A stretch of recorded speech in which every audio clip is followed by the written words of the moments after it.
here, so we can have that photo shoot during the 20-minute session. Great. Apart from that, we are less than 5 minutes now to restart. So all of our riders, of course, make sure that you are locked in and ready to go for what promises to be a very exciting day. There's a lot of exciting racing throughout the program, and we look forward to having yet another great day of racing here at the Dunc Velodrome. We are just a few short moments away to see a lot of our riders. So all riders that are in the first race, please make your way to the marshalling area.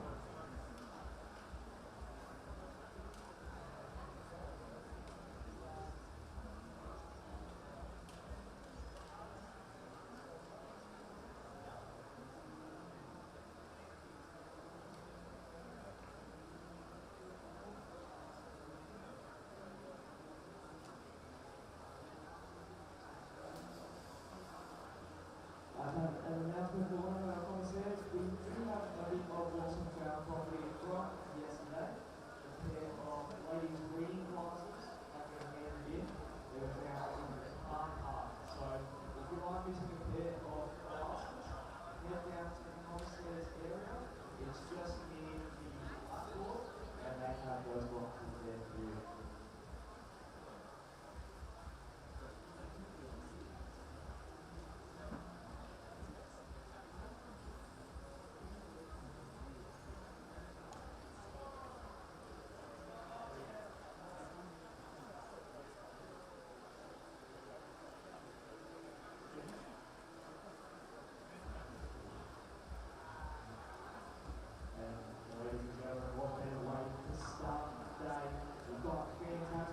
Cycling.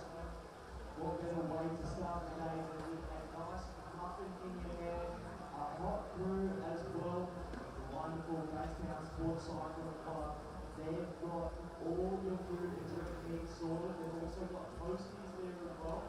I must say, I had one of them yesterday during the under 15 point race, and it was gone about halfway through that race.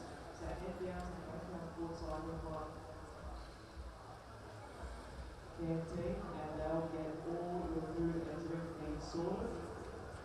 Head down to there, grab yourself a coffee, grab yourself a muffin as well to start today's day of track cycling.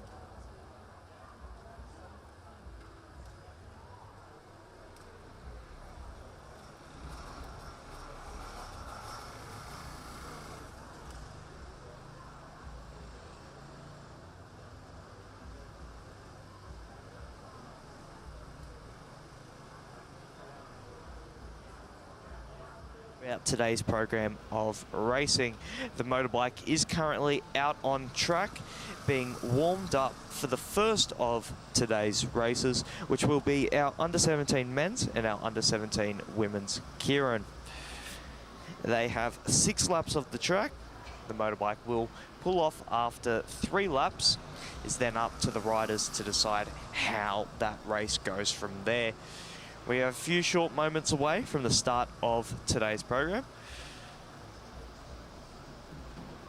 We have a great program for you today. Starting off with our keirins, we then go into our scratch eliminations, our tempos, back to some keirins. We then have a short break. We have our team sprints and then our scratch races to finish off. But we are starting with our under 17 women's keirin.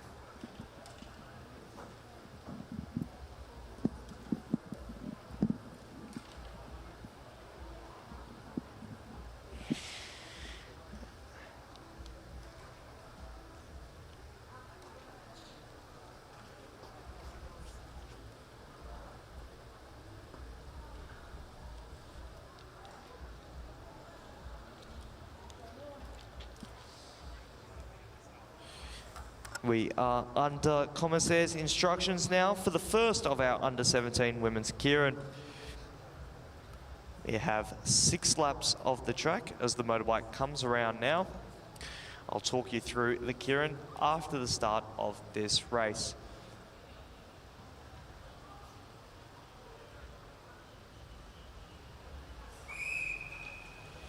And there goes the whistle. A reminder from yesterday, how does the keirin work? Well, the keirin is 6 laps of the velodrome. The motorbike is in front of the riders for the first 3.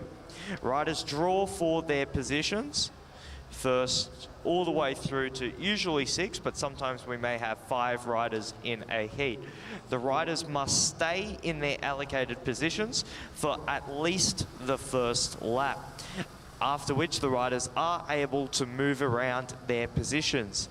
At no point though can the riders pass the motorbike whilst the motorbike is out there. The motorbike will be out there for 3 laps before swinging off the track. It is then up to the riders how they want to race it for the final 3 laps. I hope that all makes sense. We have just over 3.5 laps to go now for our under-17 women's keirin. The first of the heats. All riders will go through to event 27. However, first and second go to heat 3, third to heat 4, and then 5th through to 7th to heat 1. The riders are bunched up at the moment. They've got just over 3 wide coming into the home straight. No one really wanting to set the pace, no one really wanting to commit to the front. I see rider 261 up there. That's Maddie Douglas Savage from the Balmoral Cycling Club. She's just on the hip at the moment, and now she kicks in the back straight, ladies and gentlemen. 1.5 laps to go. She's got the turn of pace. Only one rider able to go with her at the moment. That is rider 276. That's Ruby Savage. Ruby Savage now just getting slightly distanced, but she's getting that run out the wheel. Does she have the legs to come over the top? It looks like that at the moment, ladies and gentlemen. Douglas Savage on the inside. Can she hold on to it? No, she can't.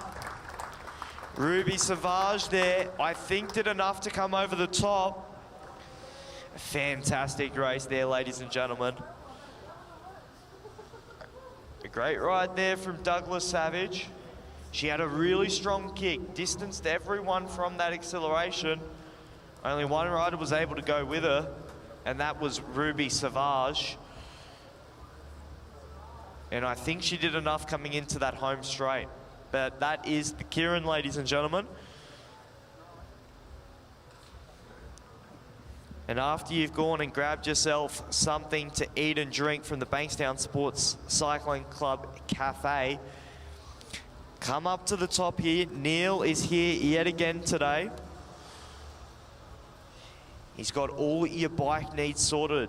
Handlebars, gloves, glasses, chain rings, everything that you could possibly want.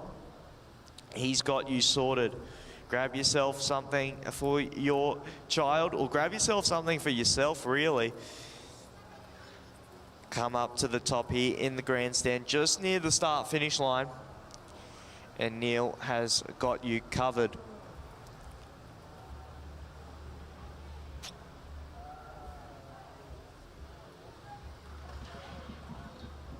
As we see, about to start of our heat 2.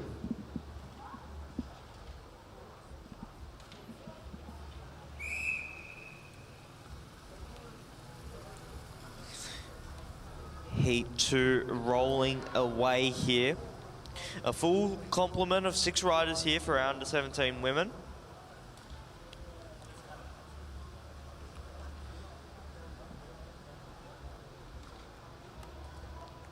Riders again have to draw for their positions. And let's have a look at the names through into Heat 2. We have Hayley Allen, Jenny Gallagher, Olivia Joan Auld, Hannah Walters, Zoe May, and Isla Shaw.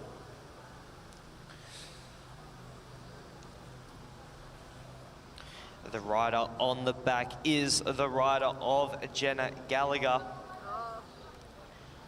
On paper, probably the fastest in a sprint She is the Australian National Criterium Champion for a reason.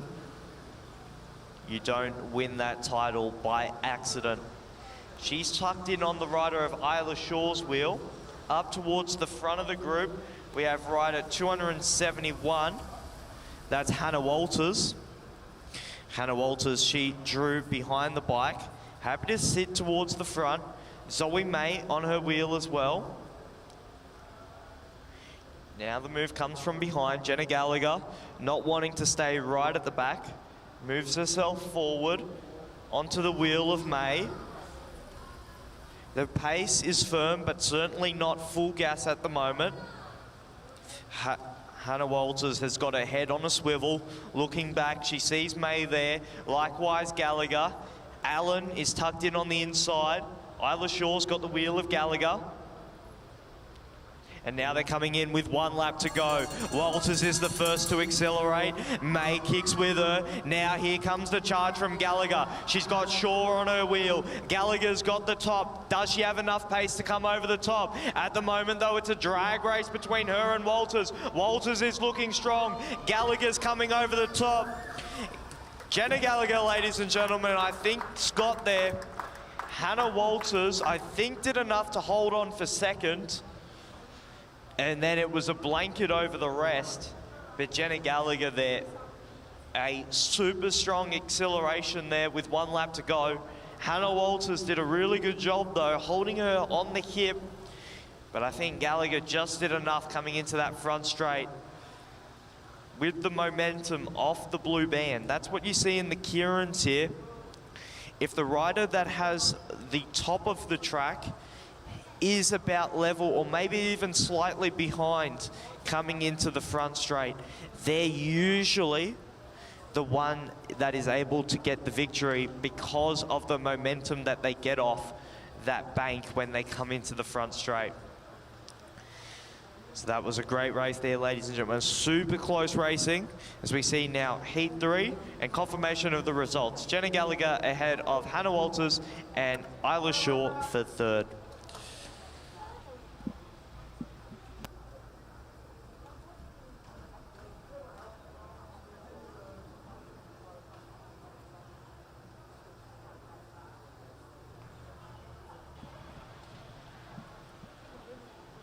And this is heat number 3 for our under-17 women's keirin.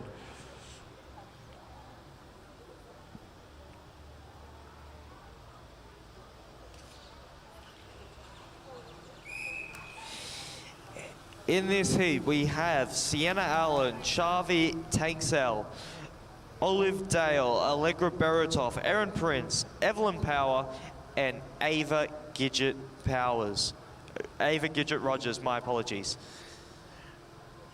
Behind the bike, we have Olive Dale from the Dulwich Hill Bicycle Club. So she's drawn number 1. She has to stay there for this lap, and then she can feel free to do what she pleases after that. Maybe one other rider wants to come around the outside. We wait and see.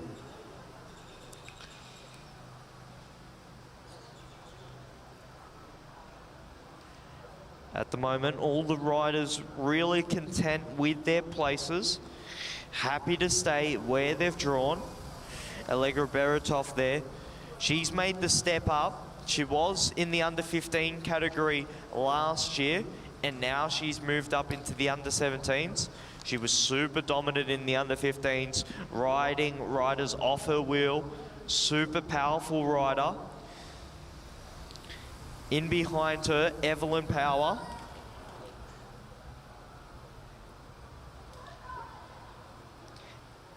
And she certainly lives up to the name. She was so strong yesterday with a great few races there. The rider of Rogers, though, has found the wheel. Beratoff, we saw her do this a lot last year. She likes to lead it from the front, not wanting to get herself caught out of trouble. And she's always had that really strong power that she's able to do this sort of effort though. Now she's got on the hip. Rogers now They're going to come round to receive the bell. It's Allegra Beratoff on the inside. Ava Gidget-Rogers is now on her hip. Does she have the acceleration into the back straight to come around the top? At the moment, though, Beratoff still leads. Rogers on her hip. Rogers is now coming around the front straight.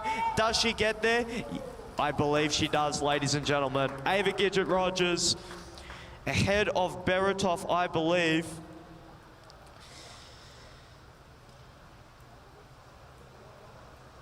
And then potentially Sienna Allen, I think, in third position. We have to wait and see on the official results. But Ava Gidget-Rogers there, a very dominant performance.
And this is our first of our under-17 men's heats for their keirins. So all riders will progress to event 28. First goes to heat 6, second to heat 5, third to heat 4, fourth to heat 3, fifth to heat 2, and sixth to heat 1. In this heat, we have Thomas Stevens, Lachlan Ermit, Hunter Davis, Flynn Larkins, Thomas Brinkley, and Luca Schmidtke. We see a bit of chopping and changing there between the riders. Everyone looking for that ideal position. Some riders like to be towards the front. Other riders want to make that late charge. And here the motorbike swings off. We have rider 132, that's Thomas Brinkley. He's on the front and he's kept the pace on.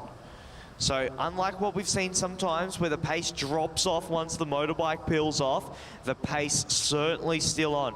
Brinkley wants to lead this one from the front and he's going to try and just ride them off the wheel. Brinkley, he's looking strong, but here comes a big, powerful move into the back straight, and that's rider 108. That's Lachlan Ermit. We saw how strong he was yesterday, and he's put himself maybe 15, 20 meters advantage. Can he hold on into the back straight now? Now the charge comes, but I don't think they're going to get there, ladies and gentlemen. Lachlan Ermit, I think he's going to take this one out. Yes, he does, ladies and gentlemen. Lachlan Ermit, he takes it ahead of Flynn Larkins. And I think it was Lucas Schmidtke there in a third position. But Lachlan Ermit, what a turn of pace he had in the back straight, 1.5 laps to go, and when he went, he opened up that gap and no one was able to come back at him. That was heat 1 of our under-17 men's keirin.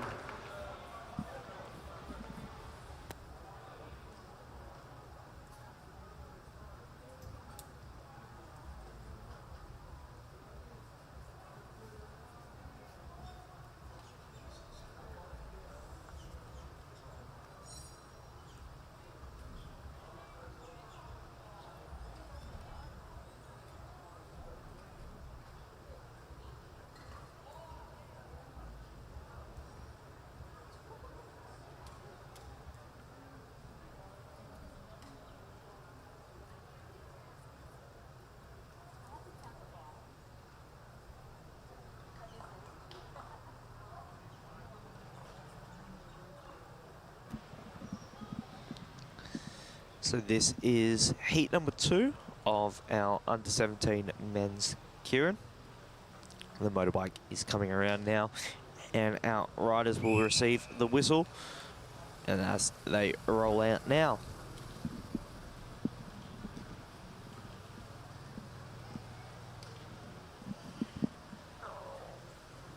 This is our second heat of our under-17 men's. In this heat, we have Cam Frakes, Joseph Natoli, Will Astridge, Hugo Olcog, Billy Yo, and Cadell Bowen. Behind the bike rider 102, that is Cam Franks.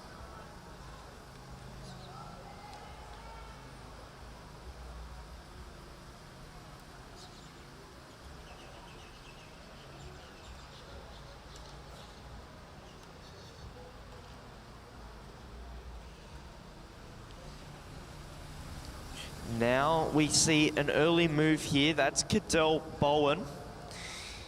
He didn't like where he drew, so he's come, put himself on the hip. All completely legal. He can make that move after the first lap. He says, I want to get closer towards the front. Cam Franks, he still holds the bike. I believe it is the rider of Natoli that's on the inside. Billy Yo behind there as well. Billy Yo, a very strong endurance rider. What can he do here? Likewise, Will Astridge, who had a really good day yesterday in day 1. What is the move here? Franks, he still leads. Behind him, Natoli, bit of pushing and shoving there in the back. Frank's head on a swivel. Astridge now is the one to make the move. He goes right over the top. Who can respond to him? He's got himself a couple meters advantage with just 1.5 laps to go. They're gonna come around now to receive the bell. Natoli now's the one to go. He goes over the top with really good pace. Now Franks is trying to come back at him into the back straight, but Joseph Natoli, ladies and gentlemen, he's riding away with this one. He's got that with a clean set of wheels. Franks in second, and then I think Astridge did enough for third. We'll have to wait and see on the official results.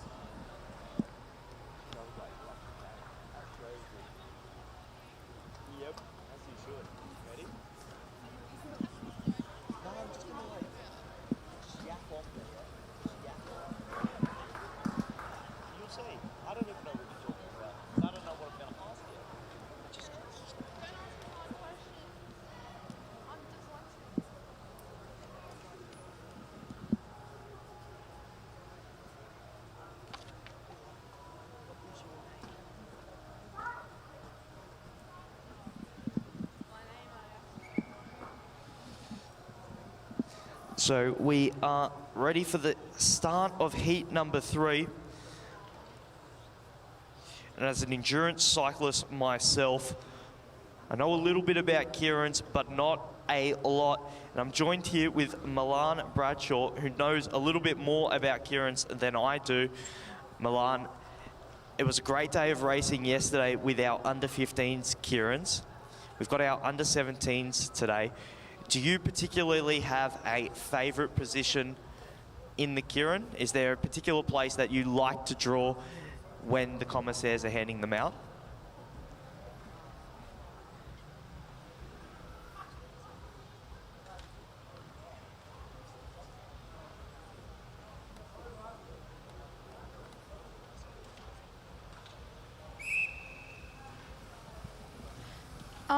I particularly like to pull about 3rd or 4th wheel. I feel like being in the middle gives me enough time to be able to just figure out what's going on in the race and not have to worry about moving so far forward, but also not having to think so much about what's going on behind me. So my personal preference, I think, is 3rd or 4th.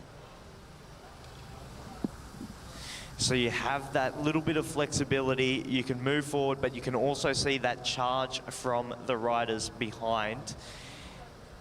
Now, with the keirin, do you ever move up, change your positions, or do you like to say, okay, if I've drawn 5th or 6th, I'm happy to stay here? Or do you sometimes want to move around depending if you've drawn a really place that you don't really want to be in?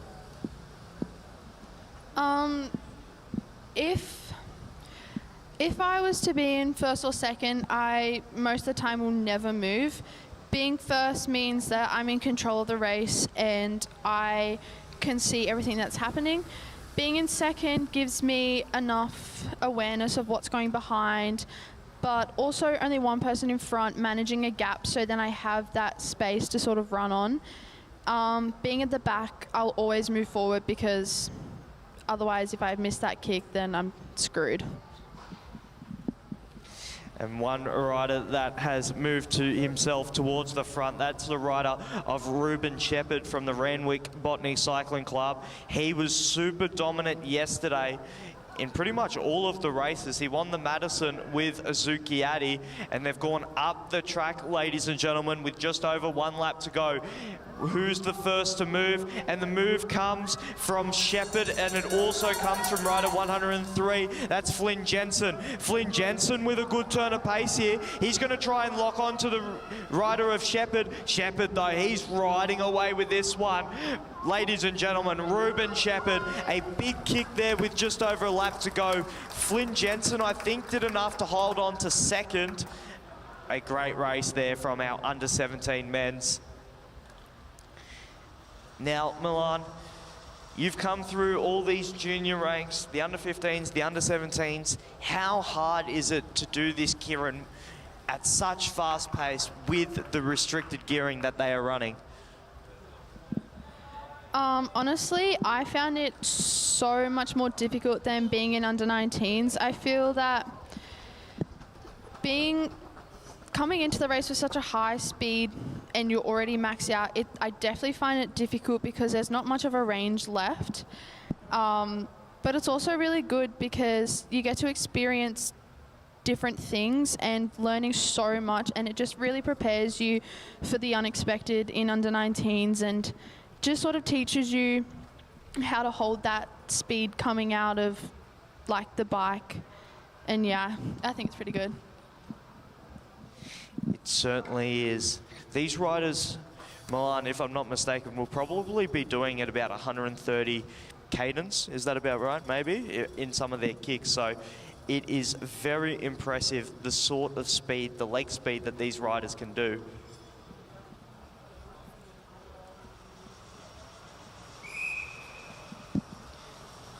And this is heat number 4 of our under-17 men. We have Oscar Winchester, Lewis Wilkes, Cooper Farr, Gabriel Stevenson, Jet Stokes, and Asher Olsen.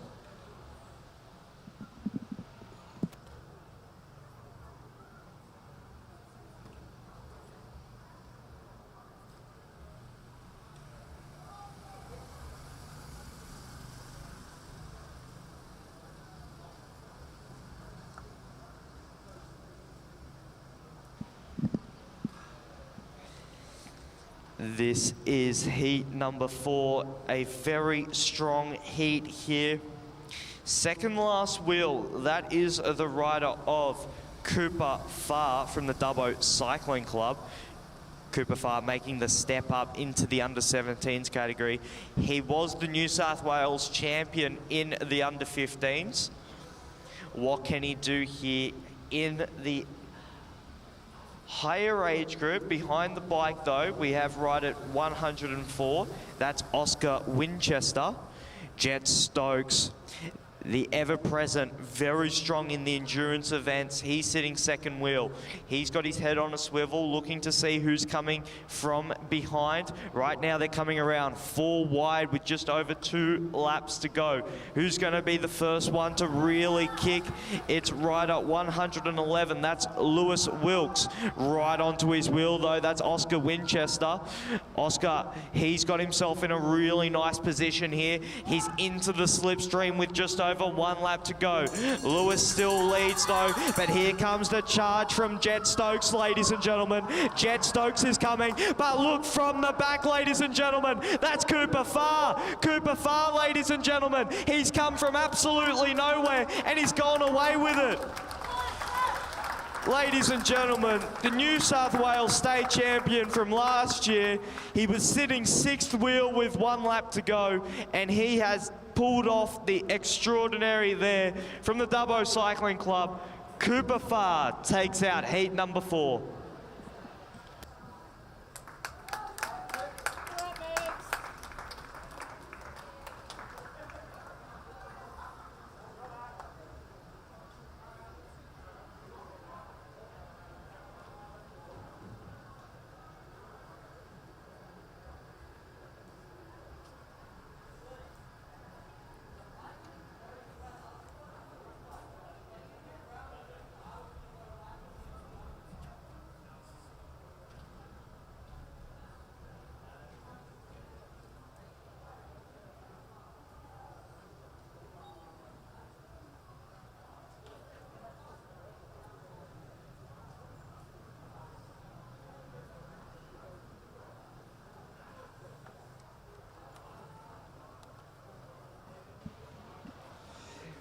We have heat number 5 now for our under-17 men's keirin, with the motorbike coming around now. They've got the whistle and they are rolling out. In this heat, we have Will Sheringham, Elliot Burney, Hugo Barnes, Harvey Challinor, Elliot Barrett, George Sloan.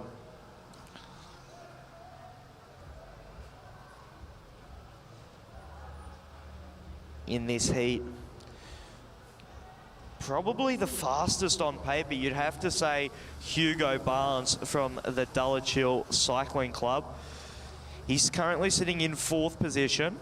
On his wheel, Will Sheringham. Now, Will had a really strong day yesterday. He found himself in some really good positions, and he came up with some really good results. A very strong rider, Will Sheringham. Very crafty bike rider as well. Harvey Challinor in there as well. Behind the bike, I believe, is the rider of Burney. There's been a little bit of a movement in positions. Hugo Barnes has moved up into 3rd. Challinor's got his wheel. So Challinor happy to cede that wheel to Hugo Barnes, knowing the strength of Barnes in a sprint. So the 2 riders in the red sitting there 3rd and 4th. At the moment though, unchanged. Pace kept really strong there from rider 149. That's George Sloan. George Sloan, he drew the motorbike. He hasn't wanted to give up that position. And now the kick comes in the back straight, ladies and gentlemen. Hugo Barnes, he's got onto the hip, but it's the rider all in black at the moment who has it in the inside. Hugo Barnes, though, he's come around the outside, and look at the turn of pace. But Challinor is right there. Challinor kicks over the top of him into the back straight. Challinor, does he have the legs to hold on to here? Yes, he does, ladies and gentlemen. Harvey Challinor, he takes it out. Hugo Barnes 2nd. And then a blanket over 3rd to 5th there, ladies and gentlemen. But no doubt about it, Harvey Challinor takes out heat number 5 of our under-17 men's.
This is heat number 6 of our under-17 men's.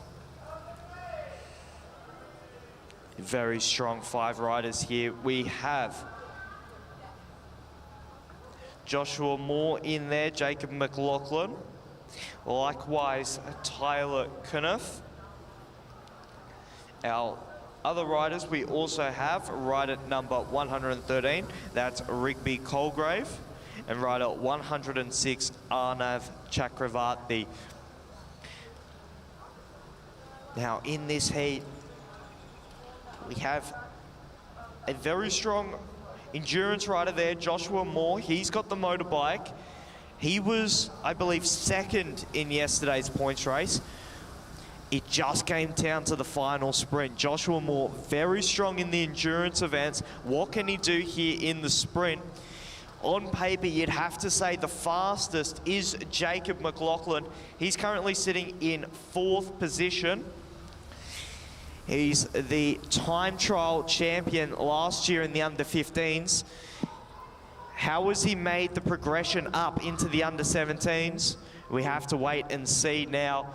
Arnav Chakravarti's the one on the wheel, but there's a move going here in the sprinters lane. One of our riders, 113, Rigby Colgrave, he's committed. He said, okay, if you're gonna swing up, I'm gonna go for it. Joshua Moore, though, he's been in incredible form and he's the first one to launch the response. Moore leads it, likewise on his wheel, Kniff. Can Kniff hold on to it? But here comes the flying man from Wagga, Jacob McLaughlin. Does he have enough gas, though, to come over the top? Tyler Kniff comes over the top of Moore.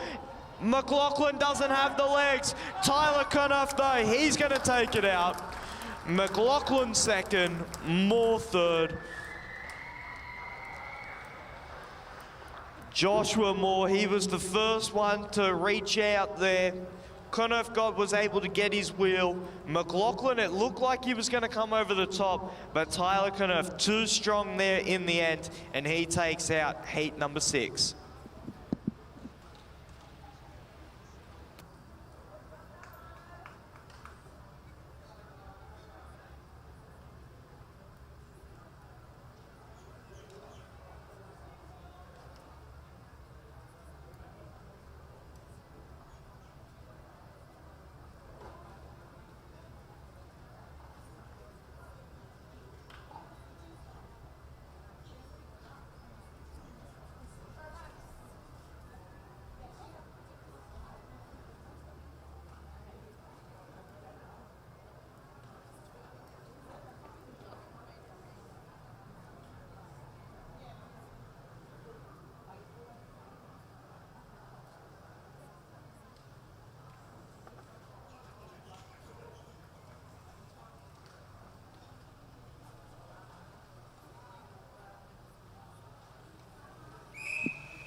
And here they are rolling out, ladies and gentlemen.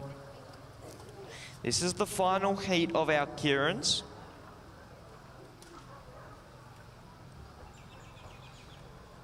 Five riders in this heat. We have Casper Chong, Omar,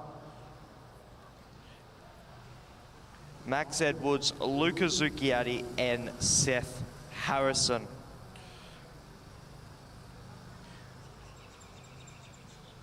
A very strong complement of riders here. And final heat of our under-17s keirin. Tucked in on the wheel, that's rider 121, Max Edwards. Zucchiatti, he sits second last wheel. Omar, he was super strong yesterday as well.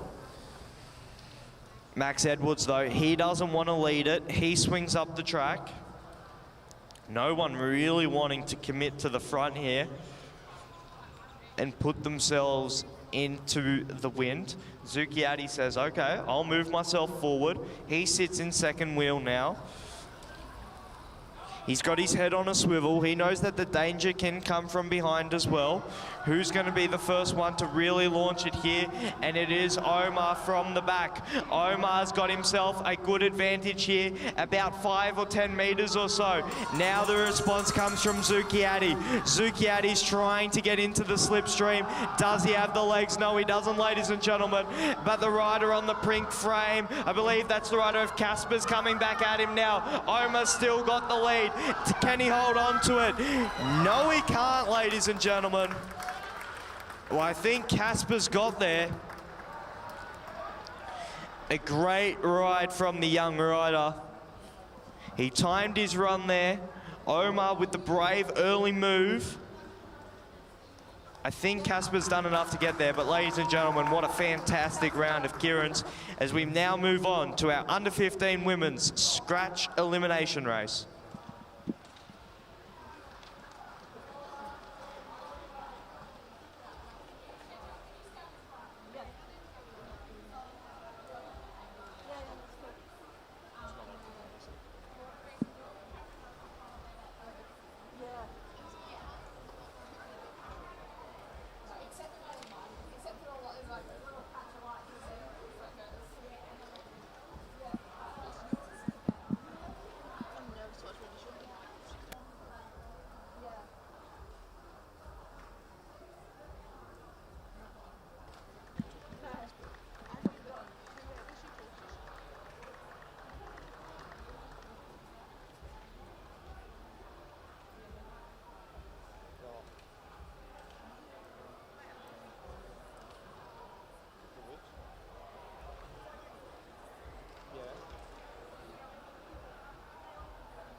But can you hear me? Because I can't go over now because it's a scratch elimination, meaning I have to call out the numbers. Can you go up there? Because I can't leave here because I have to call out numbers. Thank you.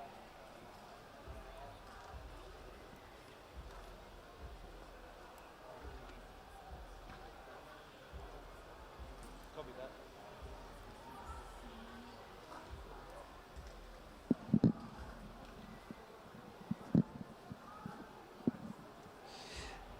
So we now move into our under 15 women's scratch elimination race.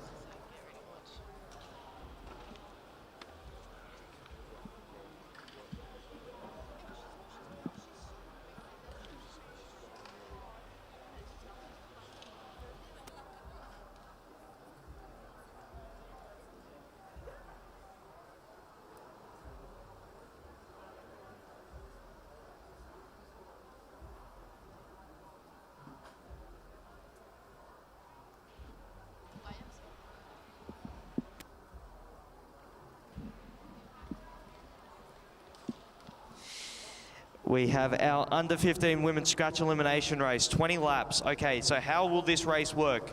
The bell will ring to start the elimination. There will be an elimination each lap until the bell rings to signal the end of the elimination. I will be calling out the numbers of the riders that are eliminated. So really, for the first bit of this race, we do not concern ourselves at all with the front of the race. Instead, we are just looking at the last rider.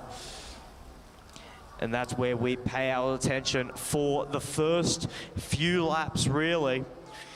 The scratch race format. This is a really interesting and fun hybrid of the elimination and scratch race. It's a race that riders don't often do. Is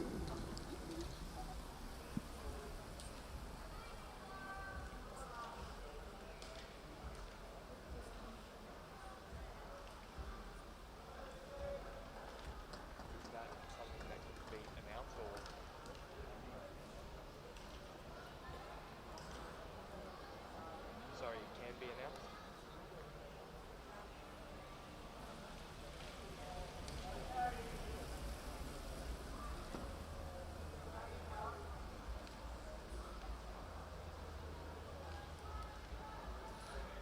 Riders are bunched.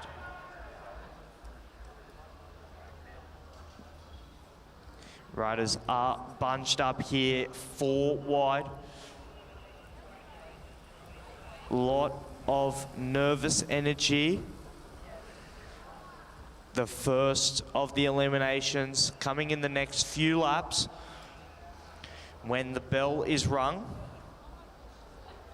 So riders not wanting to be eliminated here, all trying to put themselves towards the front of the bunch. You'll notice here that unlike what we've seen in, say, like a normal scratch race, riders not really taking turns as such. Usually in the scratch race, like we saw yesterday, riders will, say, take a couple of meters and then swing up the track.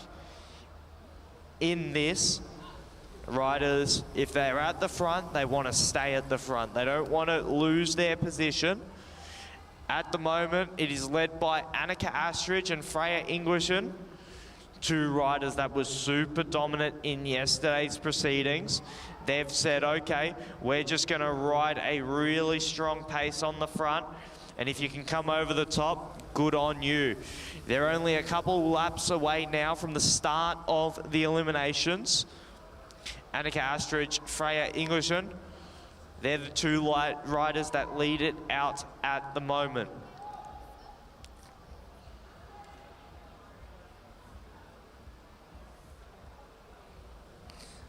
I see the rider of 69 in there as well. That's Winter Bradshaw. She was very strong yesterday as well. She's found the wheel of Freya, and crucially, she's found herself on the outside, meaning she's got enough room to work with. You want to be high in these races so you can have some space to work with.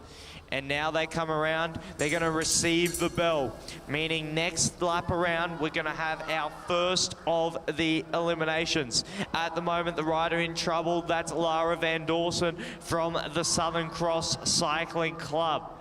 She's in a bit of spotted bother, but she's able to move herself around the outside. Now the rider in trouble, rider number 72.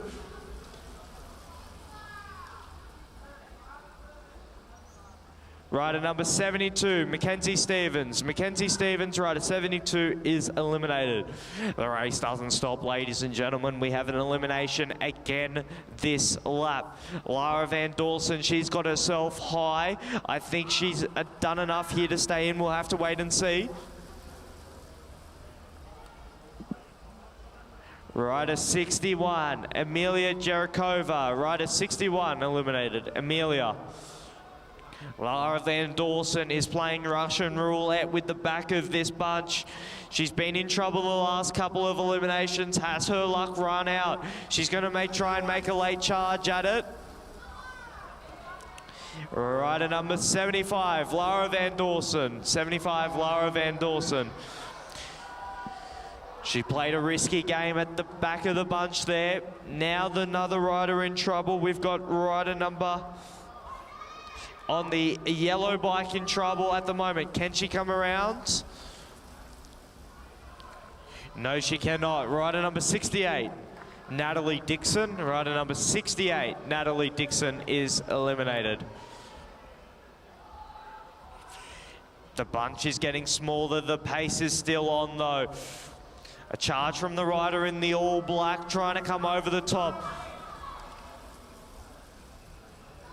63, Paravi. 63, Paravi. Rider 63. That was close, ladies and gentlemen. Look at them here. They are 5 wide into the front straight. The rider in the all black, rider number 71, Hart. 71, Zola Patisse. Zola is eliminated. These are our riders in, ladies and gentlemen. We have 6 riders left in this race. We have rider number 73 in there. That is Lucy Harrison, Freya Englishen, Winter Bradshaw, Annika Astridge, Caitlin Death is in there, likewise Grace Alcock. Those are your final 6 riders, ladies and gentlemen, in this scratch elimination race. The entire race, the pace has slightly come off. We've got Winter Bradshaw, she's got the sprinter's lane. Behind her, Annika Astridge. We haven't talked much about the rider of Grace Alcock, which is a very good thing. Means she wasn't at the front, but it doesn't mean she was at the back using energy. She was tucked in there, out of trouble. Likewise, the rider of Caitlin Death.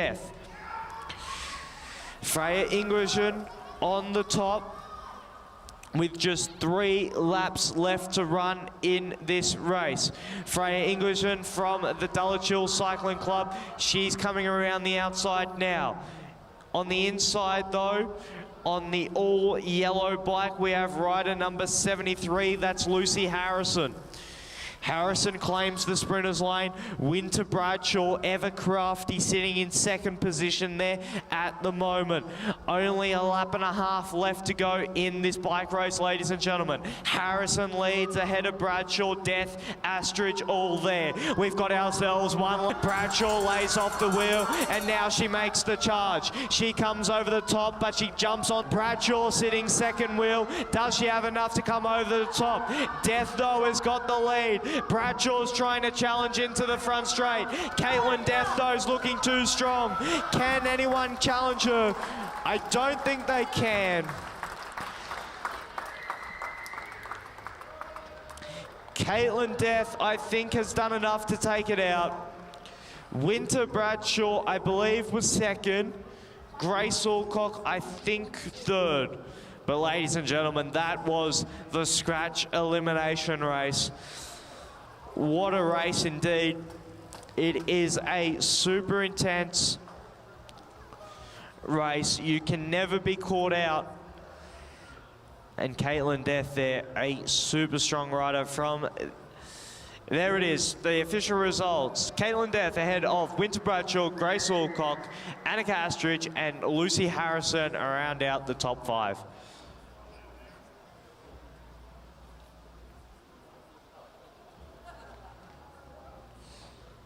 And this is the first of our under-15 men scratch elimination race. When we get into these intense races, what better way to watch the races than with something to drink, something to eat in your hand. The Bankstown Sports Cycling Club, they've got you sorted. The canteen is running on the infield. Grab yourself something to eat and drink. We see the Derny rider, he's got himself a toasty, I believe. And once you've done that, come up to the grandstand, watch the racing, chat bikes with Neil from Velo Pro. He's located up here at the grandstand, not too far away from the start-finish line. We've got our under-15 men's here. They follow the exact same format like we just saw in our under-15 women. So they'll start their eliminations. The bell will ring at 12. And then it will ring at 6 to indicate the end of the eliminations. In that period, you do not want to be towards the back of this bike race at all.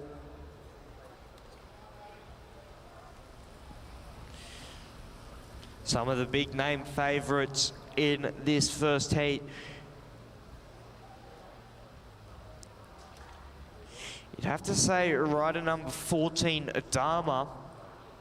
He was super strong yesterday. Always around that top 3, top 5. He's in a bit of a poor position at the moment, but he's a very strong rider. I wouldn't be surprised he gets himself out of trouble there.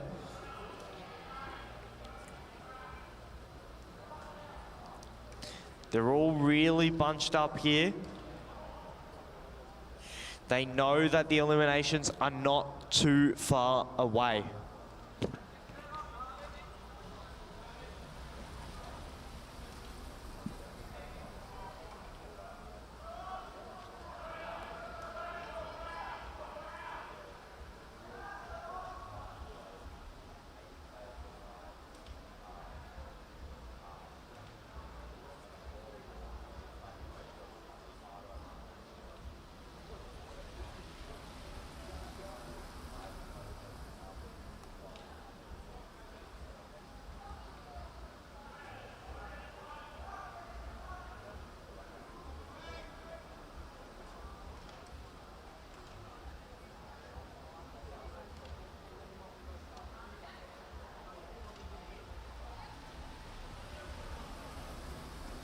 And now the charge comes here, rider number 8, ladies and gentlemen.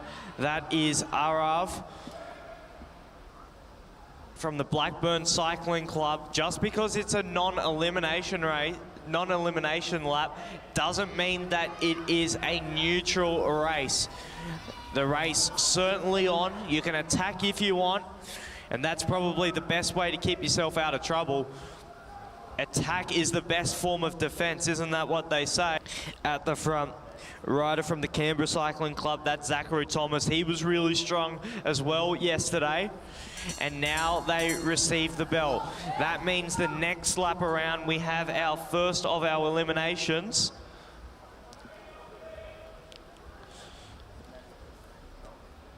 So we turn our attention from the front of the race now to the back. One of the riders diving down on the inside, trying to get themselves out of trouble. Does he do so? Rider number 7, that's Arav Chakravarti. Rider number 7, Arav Chakravarti is eliminated. The racing doesn't stop though, ladies and gentlemen. An elimination again this lap. This time the rider in trouble. Rider number 1. Rider number 1 is eliminated. Rider number 1. That is Sebastian Gallagher is eliminated. Rider number 5 now, that's Hamish Smith in a little bit of bother. Can he come around? He's got a late charge here to do so. Rider number 8. Arav Desai, rider number 8, is eliminated. Hamish Smith, he's been playing Russian roulette again with the back of the bunch. He survived it a couple of times. Does his luck continue here? We have to wait and see. Number 5, Hamish Smith is eliminated. Rider number 5, Hamish Smith.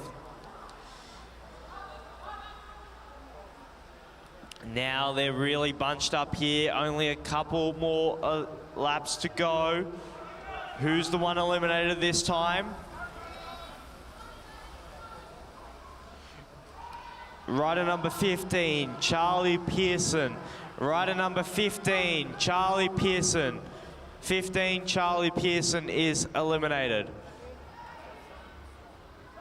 Coming around now, they're really bunched up.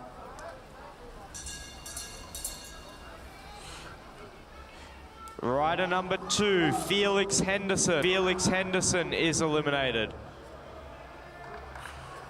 One of our riders pulling their foot. Fantastic to see. Everyone is able to handle it upright. No more eliminations in this lap, or in this race, I should say. So our 6 riders left in it. If he's able to get his foot back in, get back in. He's still in, ladies and gentlemen. He's not out of this race because the eliminations have stopped. He is still very much in this race. Now, what a story this would be. That's rider number 10. Rider number 10 is Henry Grigg. Henry, he's still in the race. The eliminations had finished. He's pulled both his feet out, clipped back in, has held the bike up, and is now back into this scratch race. What a fairy tale race that would be. But at the front at the moment, trying to spoil that fairy tale, that's Patrick Richardson. Adama Odragro, he is the rider that we pinpointed earlier on. He was super strong yesterday. Thomas in there as well. Rider number 6, Leroy Bartlett, tucked in Adama's wheel. 2 laps to go now.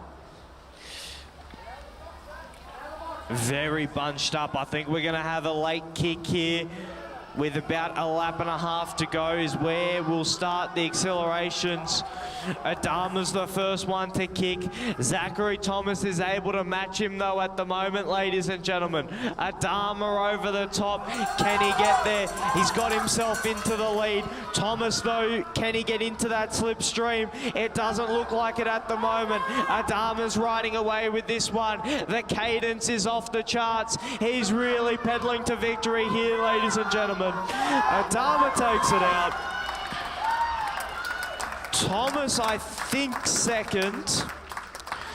Third place, I think, was Leroy Bartlett. But what a race, ladies and gentlemen.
We are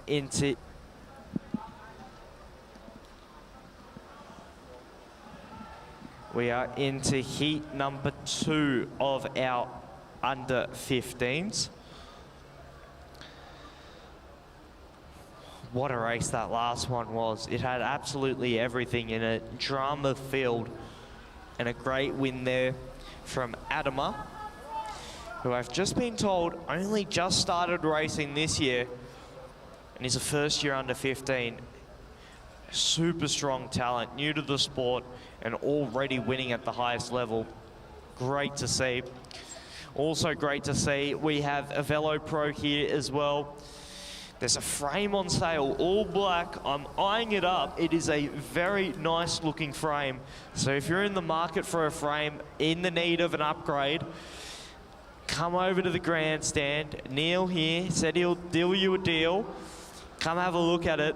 Otherwise, I'm eyeing it up as well. So come up to the grandstand, grab yourself something to eat and drink from the Bankstown Sports Cafe, and then come talk bikes up at the grandstand. We have just a couple more laps now until the first of the eliminations. All riders high up the track. Now, this is how you want to race at the elimination section, at least of this race. You want to go high up the track. You don't want to be caught onto the inside, because on the inside, you run out of space. You run out of room, you run out of time. So we've got a few riders here trying to make that charge. The eliminations will start very shortly. In this race, we have the National Omnium champion, Lucas Strubic. He'll be the rider to watch in this race. He's on his teammate's wheel. But where you want to concern yourself is at the back of the race. That is where the action is for at least this section. We've had the bell, so there will be an elimination here. Rider number 12, Michael Moulds. Rider number 12, Michael Moulds is eliminated. Rider number 12 is eliminated there. The action doesn't stop though. We have an elimination again this lap. Declan Dyer's in a bit of trouble. Rider number 16 this time, Patrick O'Keefe. Rider number 16, Patrick O'Keefe is eliminated. Declan Dyer playing a little bit of a risky game at the back. Can he survive this one? Yes, he can. Because rider number 31 is the one eliminated. Rider number 31.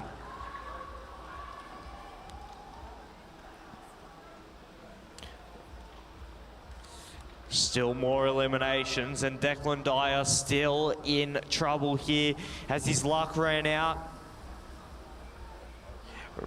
Rider number 20 this time is eliminated, and that is Declan Dyer. He was playing a risky game at the back. This time it came back to bite him. Now who's the riders in trouble? We've got one of our Illawarra riders in the inside. Rider number 22, Thomas. Rider 22, Thomas Allen is eliminated. Just ran out of a little bit of space there, Thomas. Now another big charge here.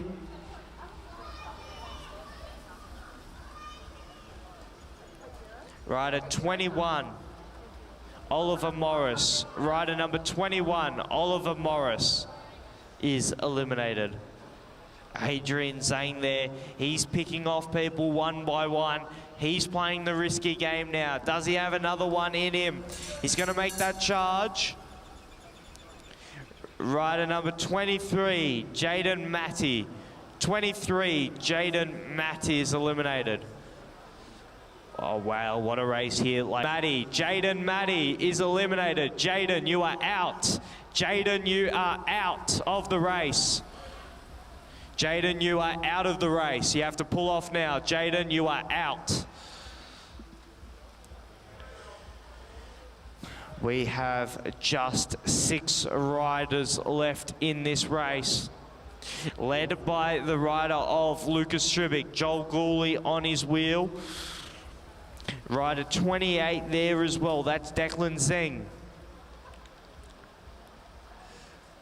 Joel Gooley, he loves a late attack. We saw that yesterday. In every single race, he was always making that move. Lucas Stribic, ever consistent throughout yesterday, super strong. What does he have here? They've moved up the track. Can someone else make a late move? Surprise them, catch them off guard. Rider number 27, Jack Pentland. He's got the sprinters lane at the moment. Everyone else says we're going to be riding above the blue. They've got not long to go now, ladies and gentlemen, in our under 15 men's scratch elimination race. Just a couple laps left to go. Stribic in second wheel, Pentland still leads. We've got Gooley over the top. We've got 3 wide now into the back straight with 1.5 laps to go. We're going to have a drag race here, ladies and gentlemen. Stribic versus Gooley. Can anyone else come over the top? Lucas Stribic is the first to lead. Joel Gooley has got him matched at the moment, though. Lucas Stribic, though, he leads into the back straight. Joel Gooley's had to go in onto the wheel. Does he have anything to give a late charge into the front straight? It looks like he's coming over the top, but he's not going to get there, ladies and gentlemen. Lucas Stribic, he takes that one out. He wins the second heat of the under 15 men's elimination race. We're going to move on to our under 17 women's scratch elimination race now.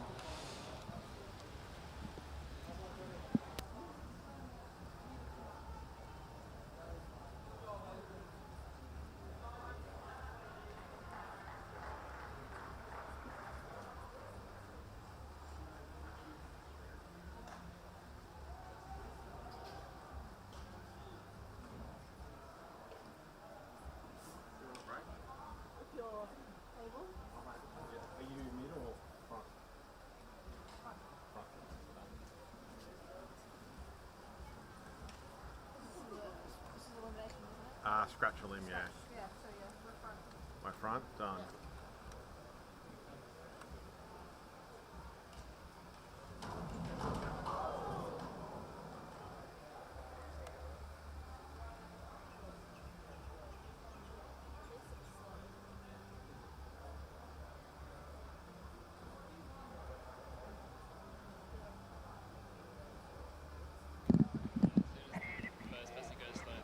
All riders up to the fence, all riders up to the fence.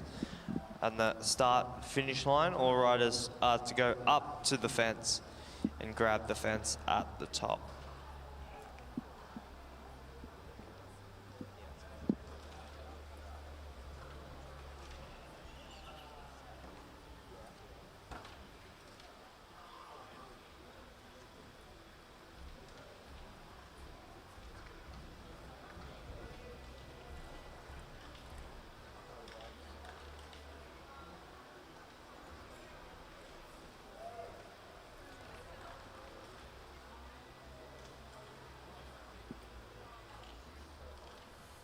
All riders seem to be okay, which is great to see here. They're going to come up to the fence and then we are going to restart this race. 25 laps for our under 17 women's scratch elimination race.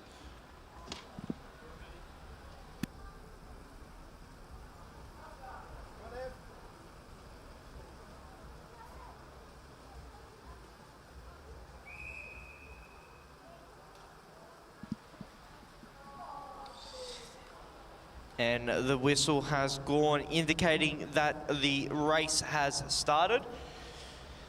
The eliminations not yet though, those come later, indicated again by the bell.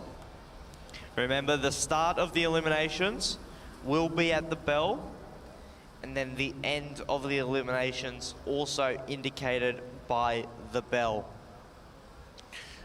We have a big field here for our under 17 women's. 4 wide at the moment, which means you want to put yourself up towards the front, because in a field this size, you can run out of room. It's very easy to run out of room here when you have such a large field.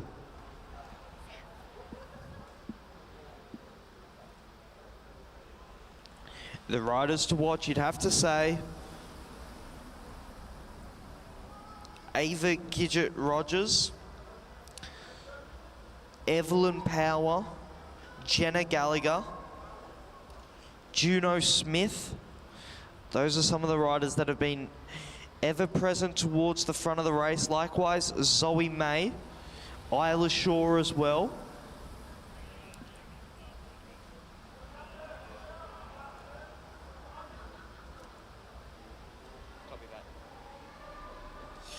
We're now just a few laps away from the start of our eliminations. So riders not wanting to be towards the back, they're going to try and move themselves towards the front here, get themselves out of trouble. The distinguishable pink wheels there of Rogers towards the back. She'll want to find herself out of a little bit of trouble. At the moment in a spotted bother rider 268. That's Olivia Joan from the Darchill Cycling Club. But all very bunched up at the moment as the commissaires have got the bell in the hand, indicating that the next lap around we will have an elimination. So this lap here, one of our riders will be eliminated. Who will that rider be? Going over the top in the Cervelo, getting herself out of trouble here.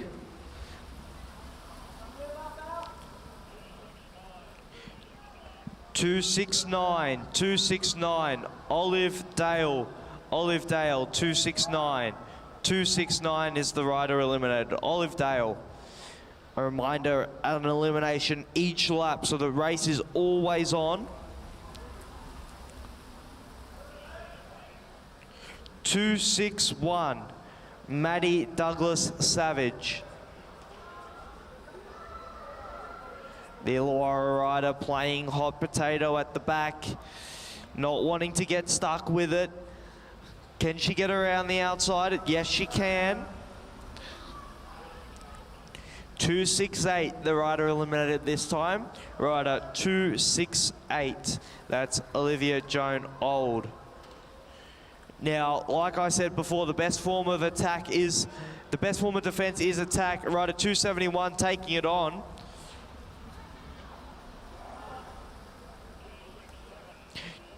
.267, the rider eliminated.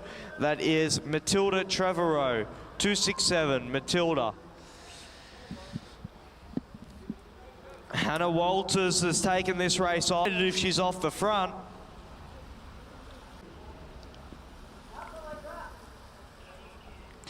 .272. That is Allegra Beratoff. 272, Allegra Beratoff. Hannah Walters has got herself almost half a lap advantage here. Almost half a lap advantage here. She's gone out in front. The eliminations continue though. 264, Erica Black. 264, Erica Black. Right, at 264, Erica. Hannah's really going for it. She's full commitment here. The bunch still staying strong though, led by Isla Shaw. On the inside though. 265, Jenna Gallagher. Jenna Gallagher's eliminated this time. One of the pre-race favourites. Jenna Gallagher eliminated, but Hannah Walters, she's riding herself here into a really good position.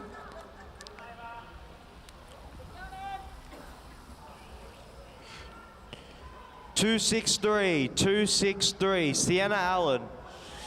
Hannah Walters here, she's got herself half a lap advantage. She's got 7 laps to hold on. She can't be eliminated, but can she win this race? We'll have to wait and see. The next of the eliminations here. 274, the rider eliminated. Zoe May. 274, Zoe May. Hannah Walters there, receiving the bell, but that's not the final lap. 266, 266. That is the rider of Shavi. Hannah now, she's got 5 laps to hold on, ladies and gentlemen. These are the final riders in this bike race. Hannah Walters, she's been out there for, I'd say, about 7 or 8 laps. The legs must be absolutely screaming at her at the moment. She's got herself about a quarter lap advantage here, and here is the real suffering. 1,000 meters to hold on. This bunch, though, they're all in, but they need to catch Hannah if they want to win this race. Is there collaboration? It looks like they are sort of working together. Hannah Walters, though, she's full commitment, ladies and gentlemen. If she holds on to this one, it would be a spectacular win here. Hannah Walters, she's changed her position out of those cranks at the moment. Hannah Walters now with about a quarter and a bit advantage, but here comes the response, ladies and gentlemen. Ava Gidget-Rogers with the pink. Rogers versus Walters. Walters is really dying in the back straight, ladies and gentlemen. Rogers is coming back after her. Does she have anything left to give? Rogers is chasing in on her. Hannah Walters, ladies and gentlemen, it's been a brave effort, but I don't think it's going to pay off this time. Rogers comes around her with just over a lap to go. Walters' legs are fading. Can she hold off the rest of the chasing group? I think she can, but ladies and gentlemen, Ava Gidget-Rogers, she's going to take this one out. Ava Gidget-Rogers, Hannah Walters with a very, very well-earned second place. Isla Shaw third. Ladies and gentlemen, that is how you flip the script That is how you flip the script on what a scratch elimination sort of looks like. But she's taken it on, led it, and just got past there in about the last lap and a half or so. What a race there, ladies and gentlemen, from our under-17 women.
Ladies and gentlemen, we have our first of our under-17 men's scratch elimination heats.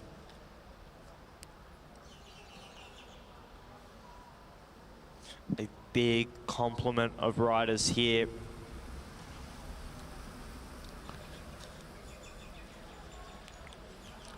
All riders looking to be up towards the front, not on the front, saving their energy.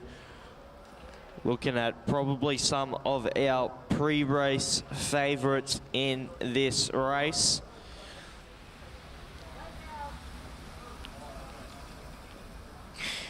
You'd be looking at the likes of Lachlan Ermit, Joseph Natoli, Will Astridge, Ruben Shepherd. Those are probably the riders to look out for in this race. But the pace is certainly on here. We've got a couple laps left to go before the first of the eliminations. They will then continue their eliminations until the bell is rung.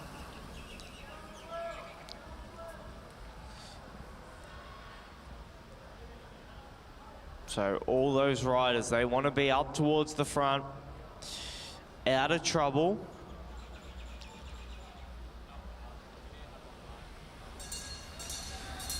So they're looking around at the moment, head on a swivel, but our attention now is drawn to the riders at the back.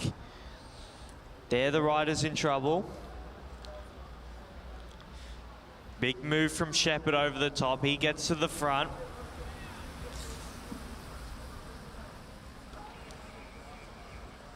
Rider 111. Rider 111 is eliminated. Lewis Wilkes.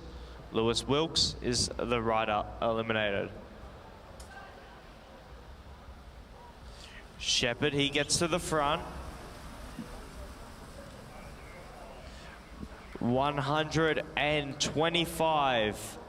That is James Allen is eliminated. Rider 125, James Allen. Shepherd, the one controlling at the front.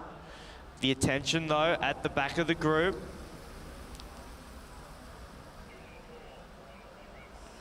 .104, the rider eliminated. Oscar Winchester. Rider 104, Oscar is eliminated. Will Astridge in a little bit of spot of bother at the bottom. He was playing roulette a little bit. Rider 101 this time eliminated, Thomas Stevens. It's the riders at the bottom. They run out of space. They don't have that room to move. So even if you're in a good position at the front, at the bottom though, that's where you really run into trouble. And I said it a couple laps before, 116, Will Astridge is eliminated. 116, Will Astridge. One of the pre-race favourites. I said a rider to watch, eliminated early.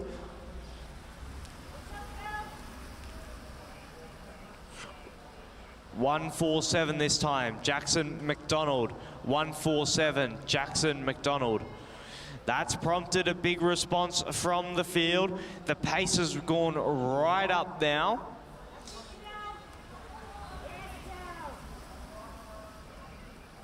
Rider 110, 110, Caden Ryan eliminated this time. Caden Ryan. And we've seen a dart off the front here. This is rider 146. He's made the move. 132 this time, Thomas Brinkley.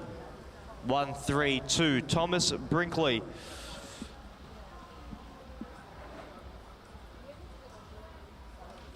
The pace hasn't slowed down at all, ladies and gentlemen. 1, 2, 3, Flynn Larkins. 1, 2, 3, Flynn Larkins is eliminated. At the front, it's rider 108, Lachlan Ermit. A very strong rider. 103 this time, Flynn Jensen. 103, Flynn Jensen. The bunch is getting smaller, but the pace certainly not off in the under-17 men's. Billy O making a charge over the top. 146 eliminated, Cadell Bowen. Cadell is eliminated. Rider 146, Cadell Bowen. One of the riders there at the back thought they were eliminated, sat up, and I think has cost themselves a spot there in the final. 115 eliminated, Hunter Davis. Hunter Davis, he sat up there, thought he was out. But this time he is. This is our final complement of riders here, ladies and gentlemen. We've got Lachlan Ermit, we've got Ruben Shepherd, we've got Billy Yo in there as well. At the front, Ruben Shepherd, he leads them. Lachlan Ermit's got him on the hip. Behind him, we have rider 124. That is Hugo Alcock. He's tucked himself in on Ruben Shepherd's wheel. He's noticed how good Ruben was riding yesterday and said, I'll take that wheel, thank you very much. Lachlan and Ermit and Ruben Shepherd, though, they're drag racing one next to another. Rider 102 in there as well, that's Cam Franks. Franks on the wheel of Lockie. Alcock on the wheel of Shepherd. It's a pace line 2 wide here, coming in with 2 laps to go. Shepherd and Lachlan, they lead at the moment. Now the charge comes from the back. It's Billy Yo who tries to kick. Ermit and Shepherd, though, are aware to it. Shepherd kicks again, likewise Lockie. Shepherd's got the inside, but look, here goes Ruben Shepherd, ladies and gentlemen. He's absolutely flying on the boards of the Dunc Velodrome. There's going to be a late charge at him, but he's not going to be challenged here. Ruben Shepherd's going to take this one out. Second place to rider 109, that's Joseph Natoli.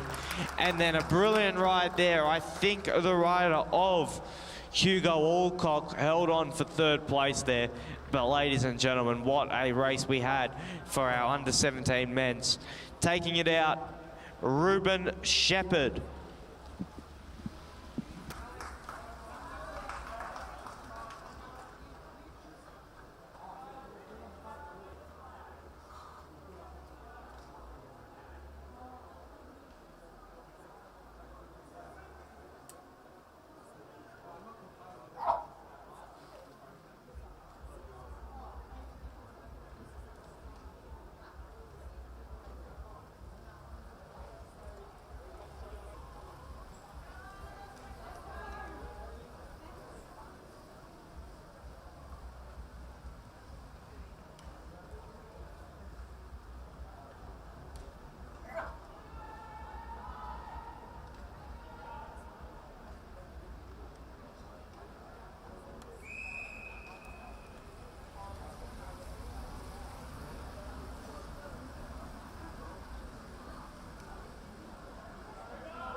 This is our second heat here for our under-17 men's. Some of the favourites, you'd have to say, coming into this race. Tyler Kenneth, Joshua Moore, Luca Zucchiati, Harvey Challenor. Would have to be the pre-race favourites, but there is a lot of depth in this under-17s field, which is fantastic to see. There's not just one rider dominating. We have so many good riders here. Just like the rider 114, I just spotted him there. That is Omar. He's been quality yesterday. He was really, really good. They've got a couple laps now before the start of the eliminations. Rider 126, that's Gabriel Stephenson. In a little bit of bother there towards the back. Likewise, Cooper Farr and Joshua Moore as well. Joshua Moore, he backed him. Does he have the legs and does he have the space to come around the outside? He's going to go down the inside route.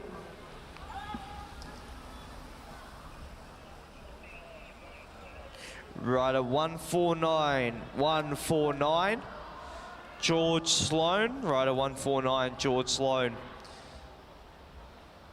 Josh Moore went from last to first in the space of a lap. 113, Rigby Colgrave this time. Will Sheringham in a little bit of spot of bother here. Does he have space to come around? Is eliminated. Casper Chong is eliminated. Casper Chong is eliminated. Cooper Farr towards the back. Likewise, Jacob McLaughlin. McLaughlin's got a good turn of pace. Can he come around? 139 eliminated. 139. Elliot Barrett. 139. Elliot. See, that's what I was saying. Even if you're at the front, but you're at the bottom, that is a very bad position to be because you can get swamped.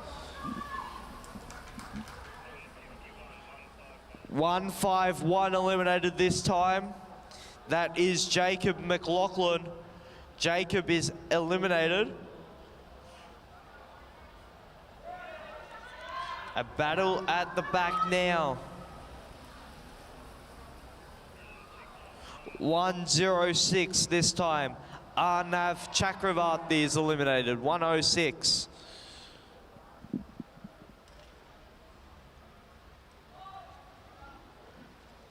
Josh Moore, Jet Stokes still lead them.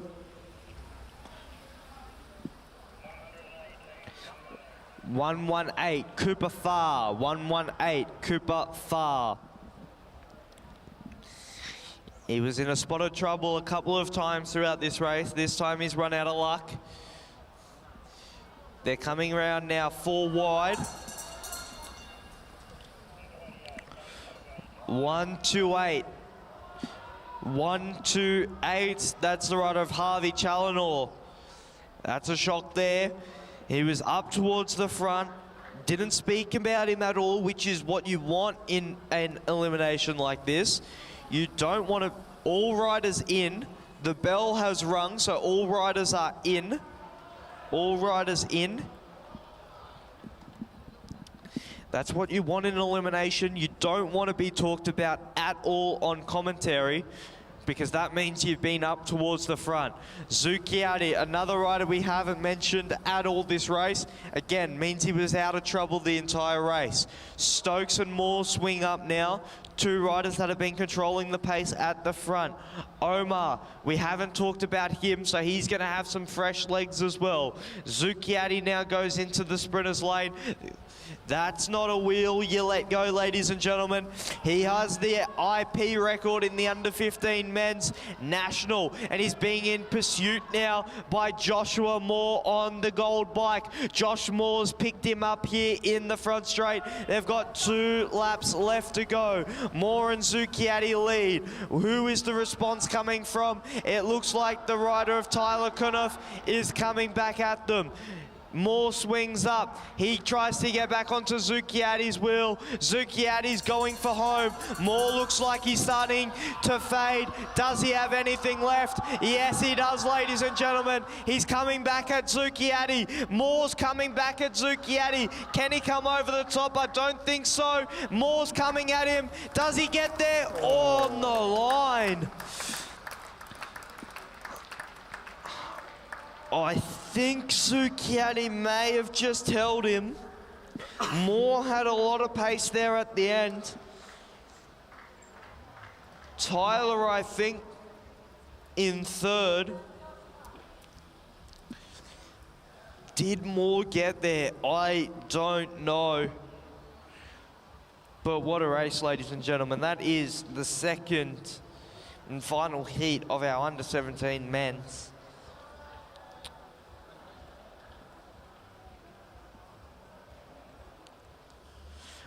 The commissaires they're looking at that final little stretch. I don't know. It could have gone either way. There it is, ladies and gentlemen, confirmation of results. Luca Zucchiatti, he takes it ahead of Josh Moore, and then Tyler Cuniff in third position.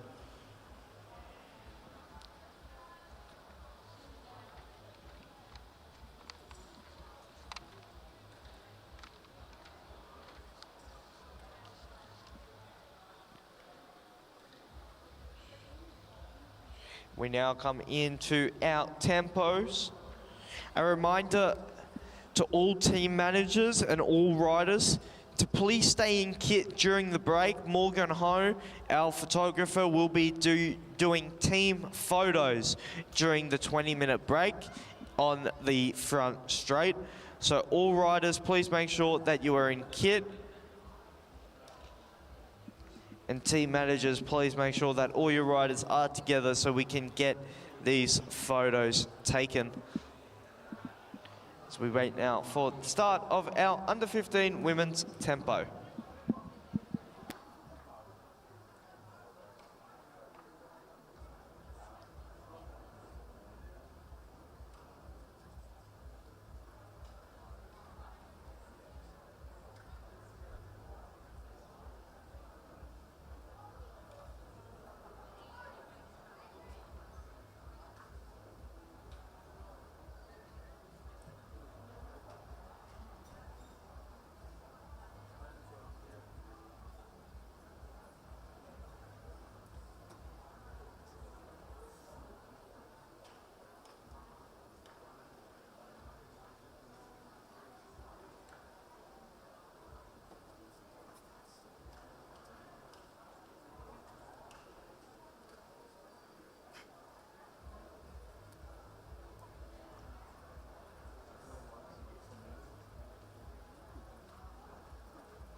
Those of you on our live stream, we are just about to start our under 15 women's tempo.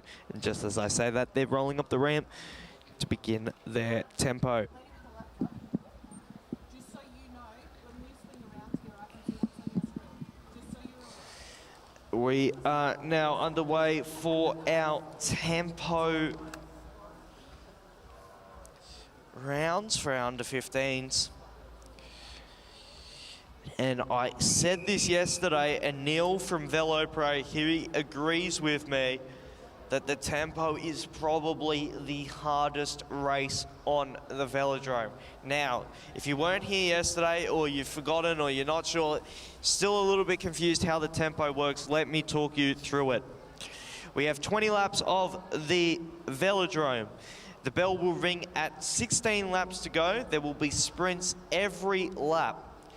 You get 1 point if you are the first over the line any lap after that. You get 10 points if you lap the field. You lose 10 points if you lose a lap to the field. There are no double points on the final sprint. And even though there are no scoring points in the first few laps, that does not mean that the race is neutral. Sorry? Riders are still free to attack whatever they please in the opening laps. Just because it is non-scoring doesn't mean it's neutral.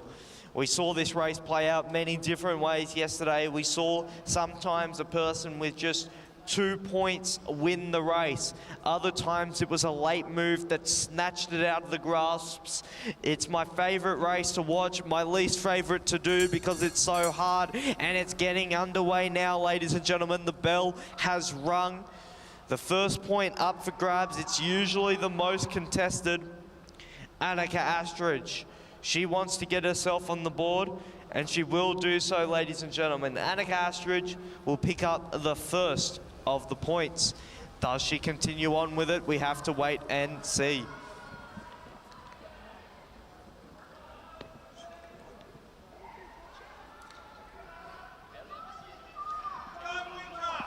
Annika Astridge, she swings right up the track. I thought she was going to go for a second point there. Probably would have gotten it as well. A throw on the line there to decide the second of the points. Paravi takes the second of the points. Looks like she's wanting to go on to try and double up here. And she does, ladies and gentlemen.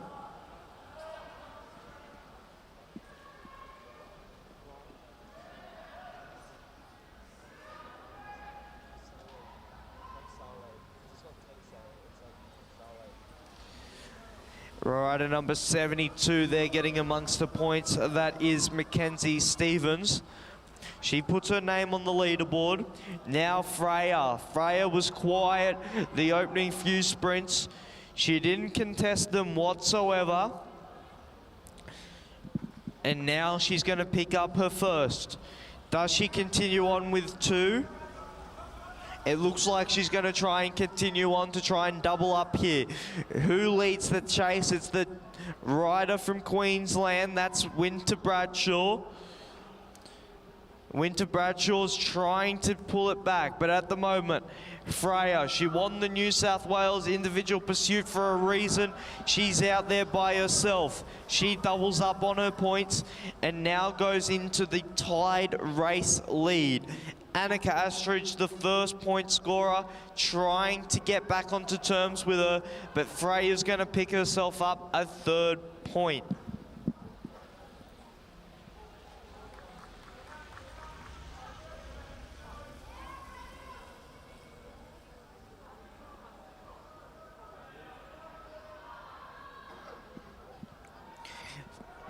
Freya is just out there riding a really solid tempo and no one's been able to pull her back at the moment. She's going to pick up yet another point, and now the response comes from Caitlin Death, ladies and gentlemen. Freya is the outright leader in this bike race, but she's about to have company out in front. Caitlin Death, can she come over the top here? Very close on the line, I'm not sure. Wait for what the commissaires say. No, Freya was able to hold on there. Caitlin Death, though, she's giving Freya company now.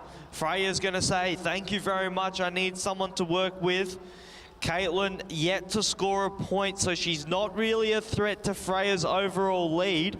So these two riders have great collaboration out in front. Freya will be happy to bring someone with her because now it means someone would have to win pretty much every sprint from now on to beat her. So if she shares it with Caitlin, that is an ideal situation for Freya. It also works really well for Caitlin Death because Caitlin Death can move herself up into second position in this bike race. At the moment, Caitlin Death on 1 point, Freya Ingerson on 6. Those are the two riders out in front. Caitlin Death will double up here. At the moment, the peloton, they seem really out of it. I don't think they're going to be able to pull this one back. The riders that's really going to be of concern, though, is the rider of Paravi Tangsale. She's the rider currently tied on points with Caitlin Death. A reminder that if you are tied on points, it goes back to the best placed rider in the final sprint. And Caitlin Death, though, I think she's going to try and get this one outright. Will pick up a 3rd point if Freya doesn't challenge. No, Freya won't challenge there.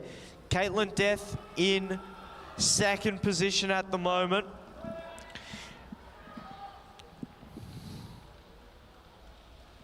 And now the response comes from behind. Annika Astridge trying to light it up. But ladies and gentlemen, they're going to receive the bell now. Freya Ingerson is going to be your tempo race winner.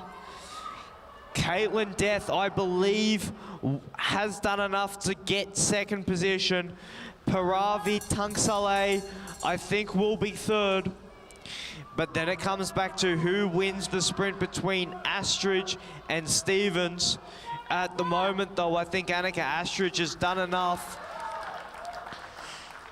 But ladies and gentlemen, the winner of the under-15 women's tempo, Freya Ingerson.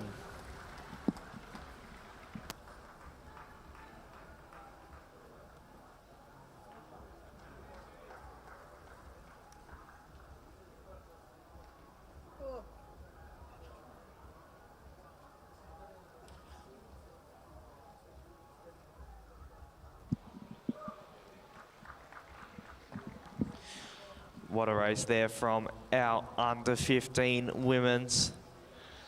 A reminder, our canteen from the Bankstown Sports Cycling Club are in full action. They've got your drink needs sorted, they've got your food needs sorted. I've placed my order for a toasty. It was delicious yesterday. I'm grabbing myself another one. If you need something to eat for a long day of track racing, grab yourself something to eat, grab yourself something to drink. They've got all soft drinks, coffees, Powerades, I believe, as well, water, of course, as well as an assortment of different lollies and chips as well. So grab yourself something from the Bankstown Sports Cycling Club canteen and then come up to the top and talk bikes with Neil. The socks have been in high demand. I've seen a few of our riders actually out there today using the socks that they bought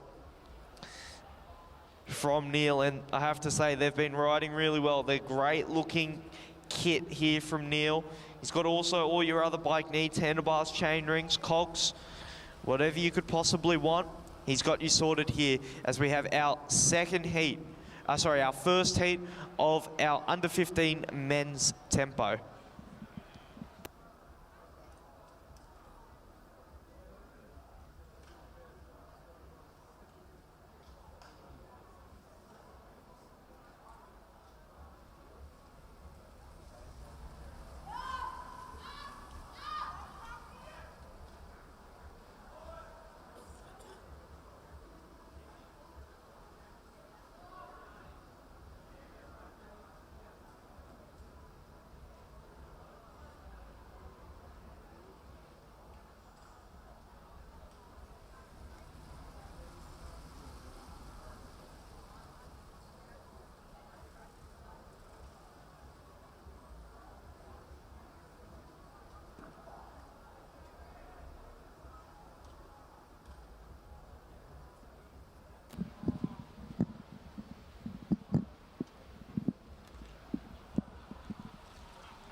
And the bell is rung now, indicating the start of the point scoring.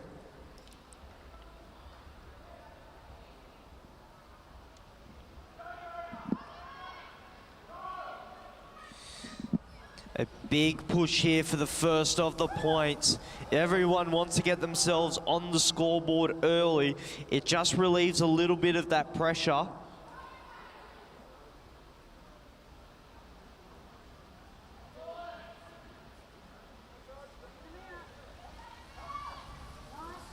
Rider number 30 there, he picks up a point, and already we can see the splits happening.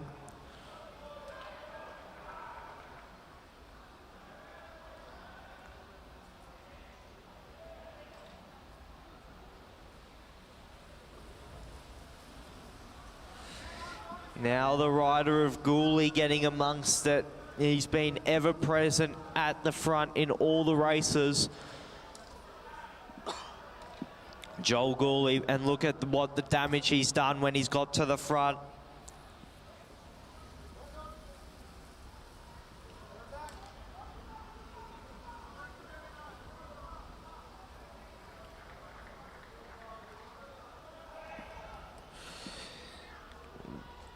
He swings up. So it looks like we're going to have some new scoring, new faces on the scoreboard. Rider number 3 there. That's Patrick Richardson.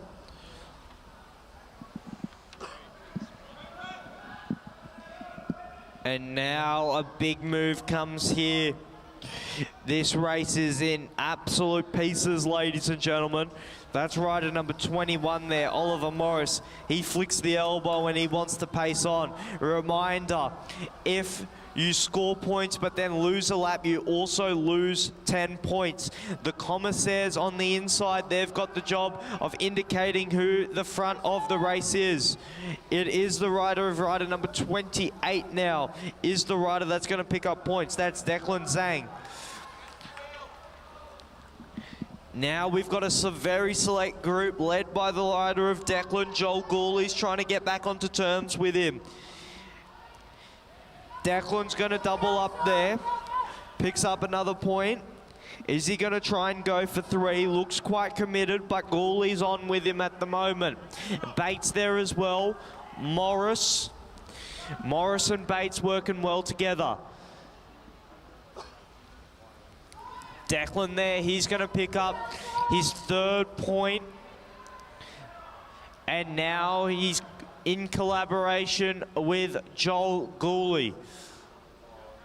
Joel Gooley's in 2nd position at the moment, but with this, he'll go into the tied lead. He'll pick up his 3rd point.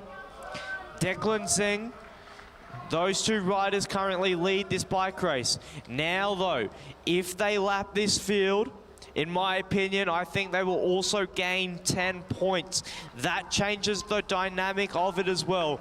There we go. Declan will pick up yet another point. Joel Gooley now he leads. Oliver Morris has distanced the rider of Bates. Sean Bates currently in 3rd position. Morris currently tied in 4th.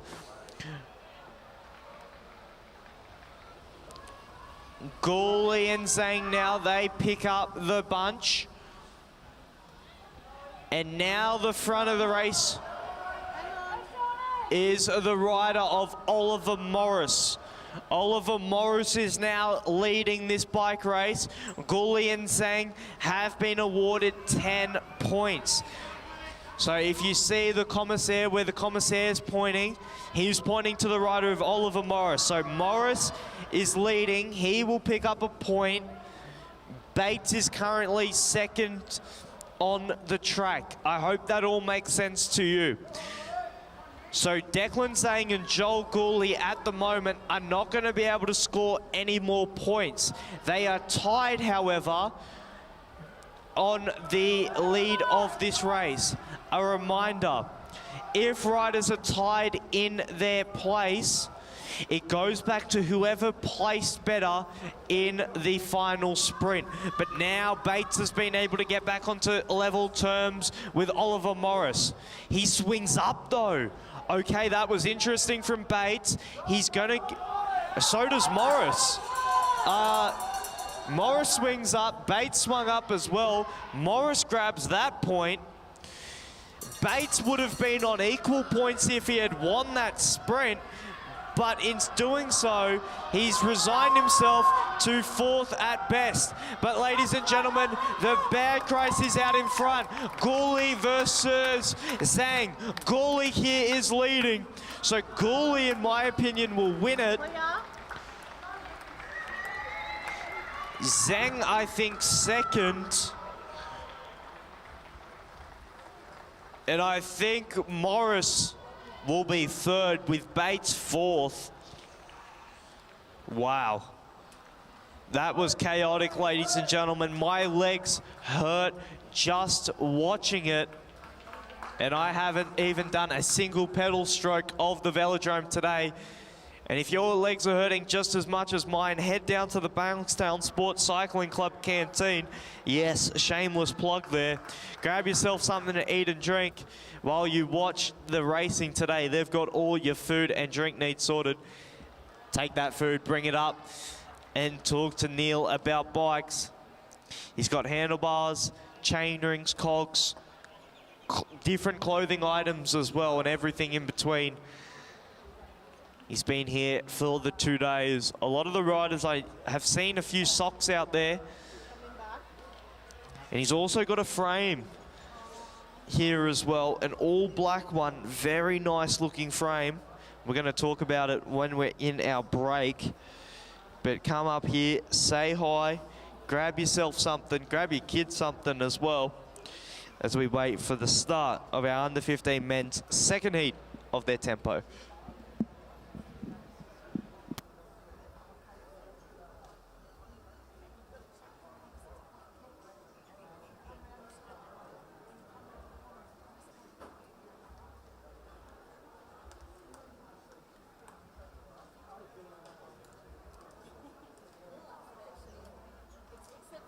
Vanessa.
This is our second heat of our under 15 men's tempo. And if it is anything like the first, my goodness, we are in for a treat. What a race that was. We had laps being taken, laps being lost. We had people tied on points. And here we go, ladies and gentlemen. They're going to come around now to receive the bell, indicating that the next lap around, we will have our first points being scored.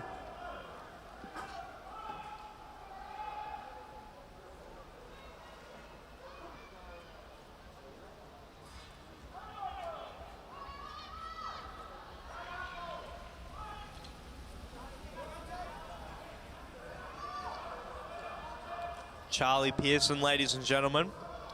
He takes the first of the points. And now the big move comes here, ladies and gentlemen.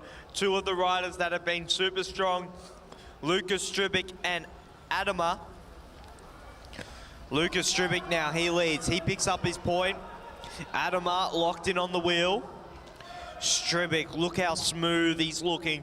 The pedaling's looking effortless. He swings up though. There's points every lap and he swings up. That was an interesting move there. Anyway, he swings back down, he grabs the point, but more surprisingly than that, Adama also swung up. That was interesting there from those two riders. Stribic doesn't make that mistake again. He sits on the front. This time he swings up the track. Adama's refusing to work. They've got an advantage though. Rider number 6, Leroy Bartlett in there as well. Stribic says, okay, if no one wants it, I'm gonna grab it. Adama though challenges. Adama grabs up his first point.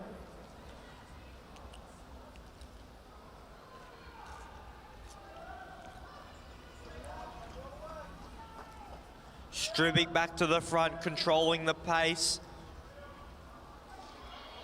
Stribic will pick up yet another point. Adama on the wheel. Bartlett there, hurting behind. Stribic swings up. Adama doesn't want to pull the turn. Now he does. Oh, they swing up again, the track. Adama and Stribic. Leroy Bartlett now. He's yet to score a point. He picks up his first. Adama now, he leads. Stribic, Bartlett, that's where the front three are. And if the race continues on the way it is, those will be the 3 first riders in this bike race. Stribic now, he gets himself his 5th point in this tempo.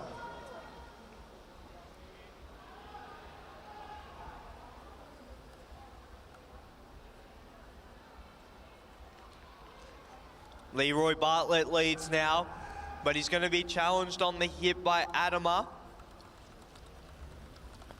Adama gets yet another point to his account. He's on the charge now.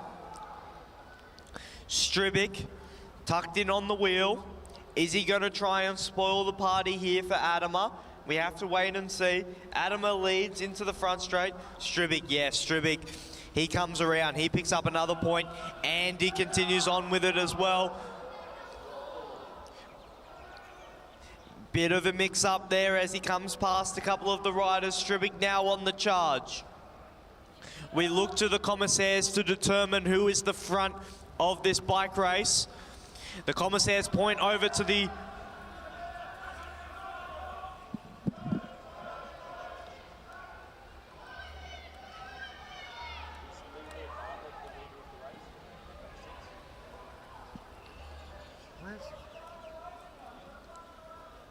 The commissaires are pointing towards the rider of Leroy Bartlett.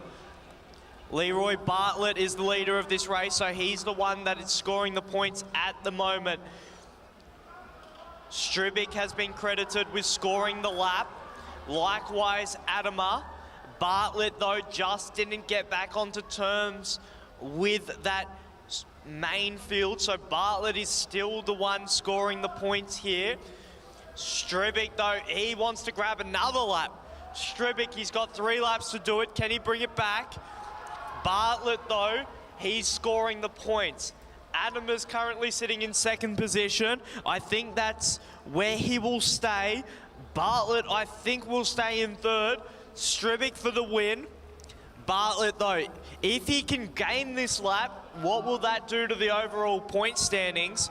Because he's been gaining these points thus far, but he wasn't able to gain the lap. If he gains this lap, in my opinion, I think he could go over the top of Adama. Let's see what he's got left in this final lap here. Leroy Bartlett, he's making a real hard charge at it. He's got a 1/4 lap to go. But look at this, ladies and gentlemen. Lucas Stribic is coming back at him. He sits up though.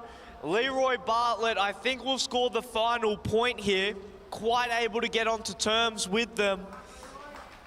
But ladies and gentlemen, it was clinical. It was impressive. You're going to run out of synonyms to describe it. Lucas Stribic, he takes out the win in the under 15 men's tempo. Adama, I believe, is second. Leroy Bartlett third.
For those of you watching on our live stream, we have our keirins up next.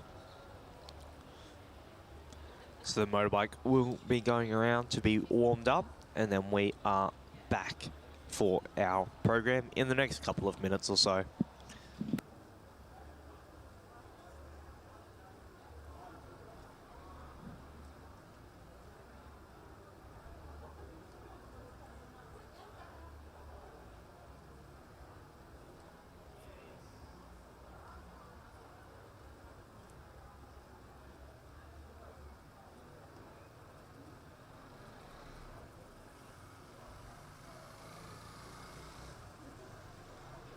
Keirins up next. A reminder, at the conclusion of our keirins, we will go into a 20-minute break. During that break, we ask that we have our team photos for this round. Morgan has so kindly come out here throughout the weekend, taking fantastic photos, all of which will be posted on Facebook at Cycling Photos Australia. Cycling Photos Australia, that's the name of the group.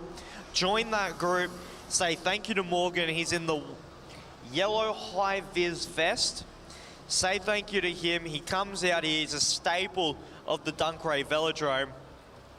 During the break, we'll be lining up our teams, taking photos for your team presentations.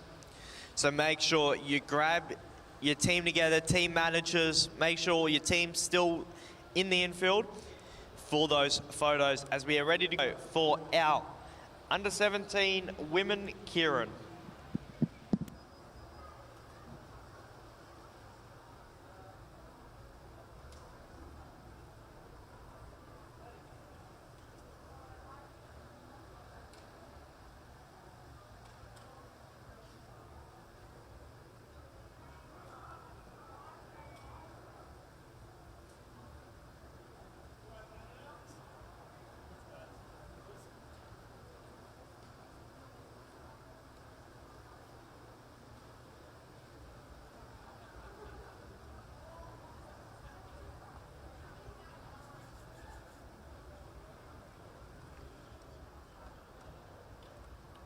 Vanessa, I'll do a quick pan from up here.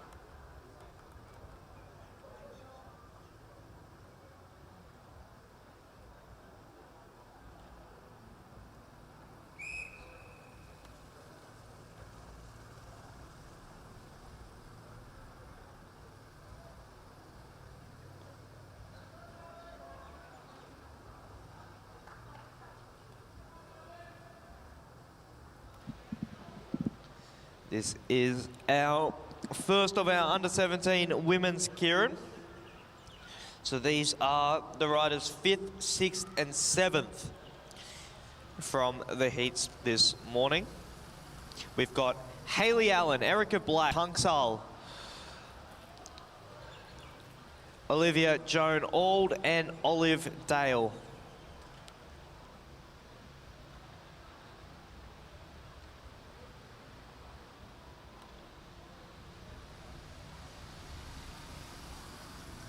Rider 266 behind the bike.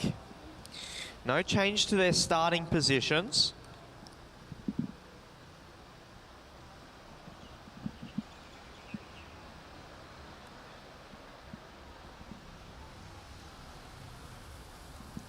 As the bike swings off now. Riders able to do as they please now. Move around freely.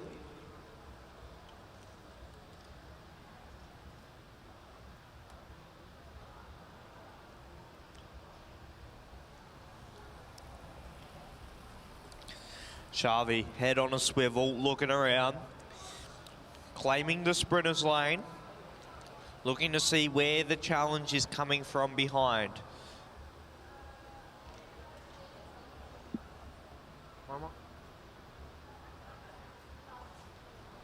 The bell now rings. Shavi's led this one from the front. Looking really strong into the back straight. Can there be a late challenge here? At the moment, it doesn't look like it. Shavi with a really strong sprint here is going to take this one out ahead of Hayley Allen. What a ride there. Had the bike, which some people really don't favour, did it anyways, led it the last 3 laps on the front. Big acceleration as well. And then just nobody able to come over the top. A very strong ride there as we wait now for Heat 2 of our under-17 women's keirin.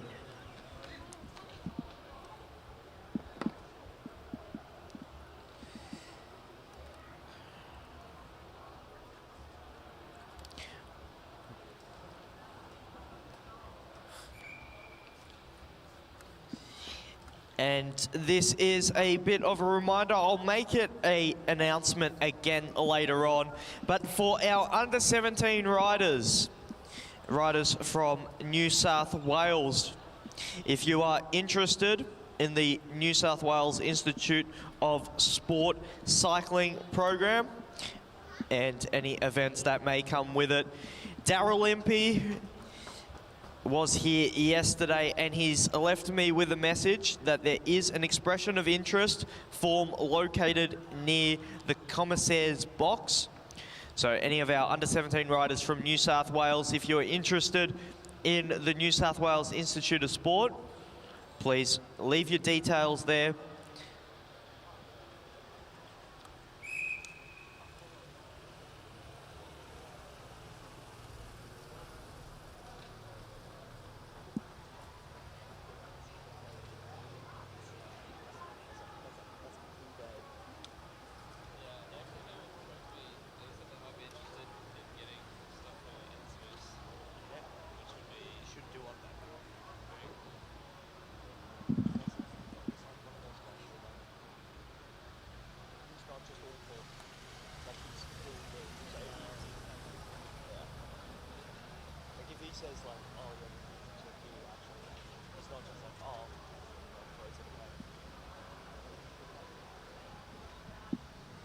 This is our second heat here. Strong contingent of riders in our under-17 women's. We've got the motorbike now for just over half a lap before the bike swings off and then the riders go as they wish. Rider 278 there, that's Evelyn Power. She drew the motorbike and she's happy to lead it out. I've watched a few of her races when she's come over here for the New South Wales State Championships. A very strong rider indeed. She showed that already in the opening rounds. Who can challenge her at the moment? No one really too fast to take up the pace. Evelyn Power, she's claimed the sprinter's lane. It's just over 1 lap to go. And now the launch comes from behind. It's Isla Shaw, ladies and gentlemen. Isla Shaw launches out with just over a lap to go, but in her wheel, Zoe May, and Zoe May's looking rapid into the back straight. Zoe May's trying to challenge over the hip. Can she get there? We'll have to see. On the line, ladies and gentlemen. Zoe May, I think she did enough. Did she run out of space though? Run out of time? Either Zoe May or Isla Shaw, 1-2 there. What a race though, ladies and gentlemen, from our under-17 women's. Our second heat, as we now move into our final heat for our under-17 women's.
This is our final heat of our under-17 women.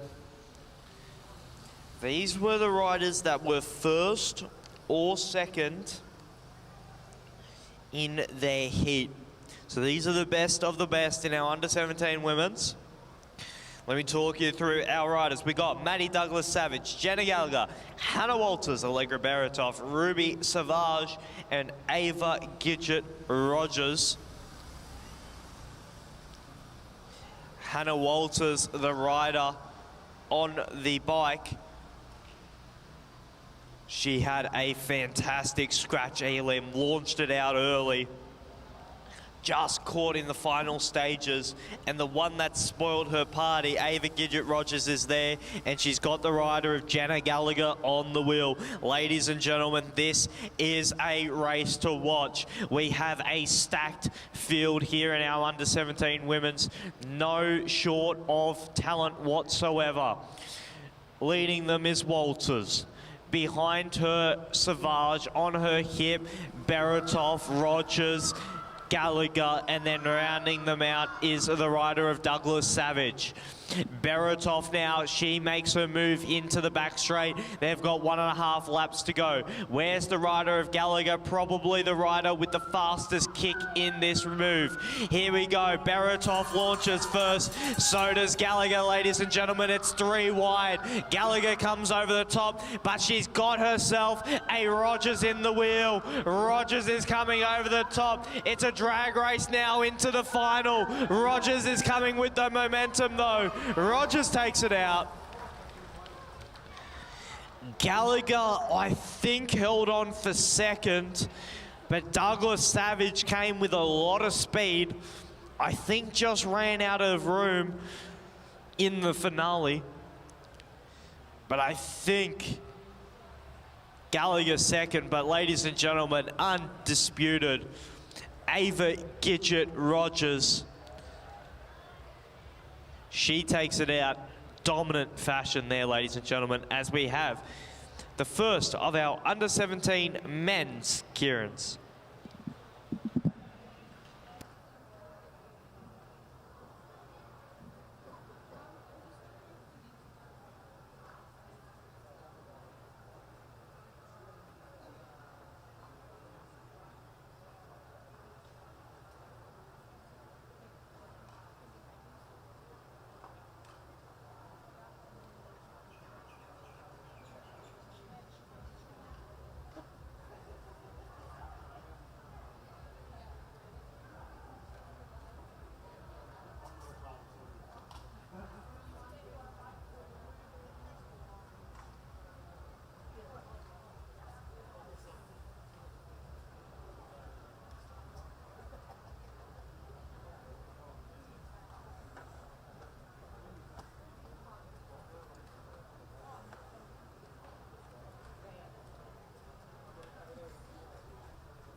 This is the first of our under-17 men's keirin heats.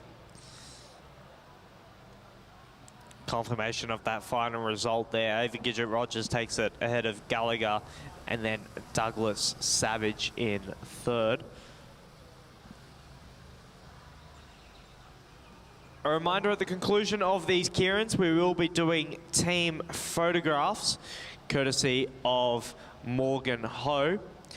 He'll be doing the photos on the front straight, so make sure all of our team managers and all of our riders are in kit, so we can take those photos during the break. Again, a big thank you to Morgan Ho for coming out. Grab yourself something to eat and drink as well during the break.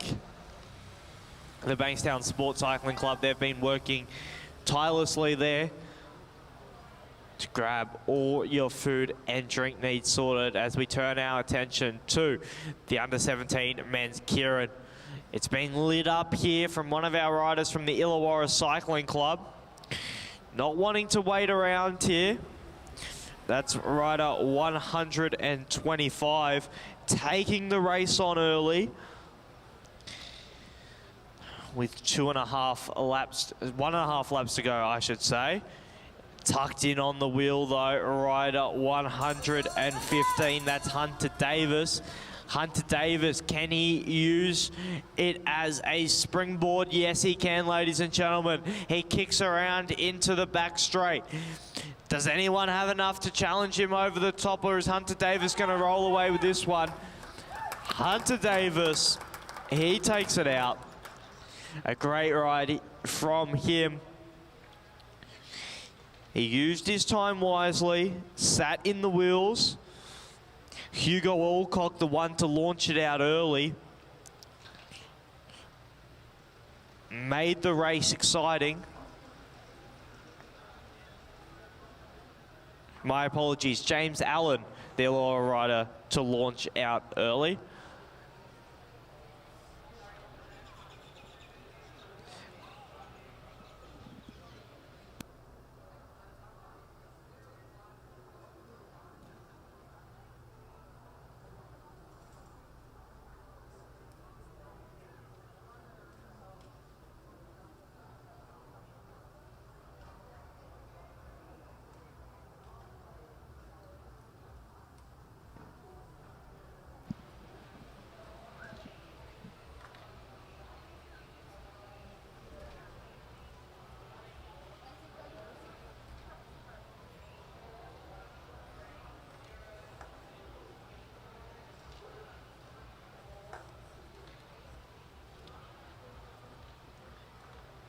Thank you, Robin.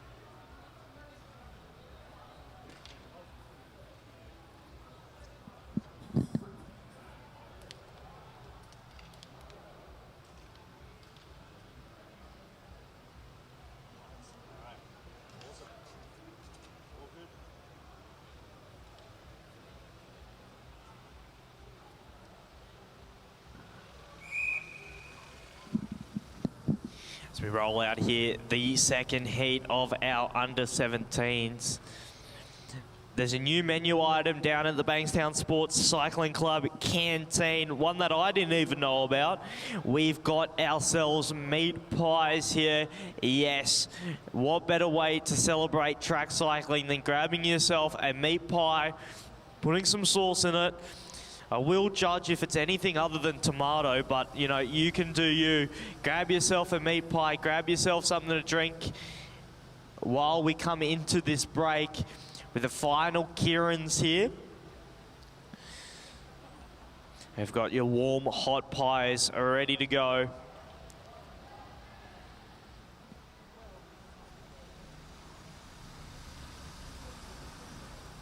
Pairing that with a nice cold drink seems to be the way to go, as we have 3.5 laps to go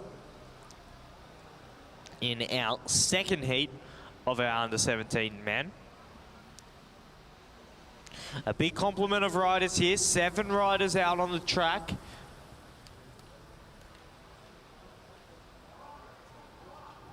So a little more than what we are usually seeing. Changes the dynamic slightly.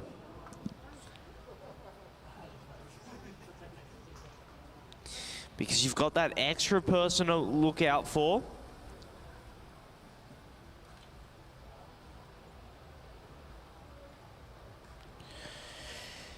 And here comes the moves now with 1.5 laps to go.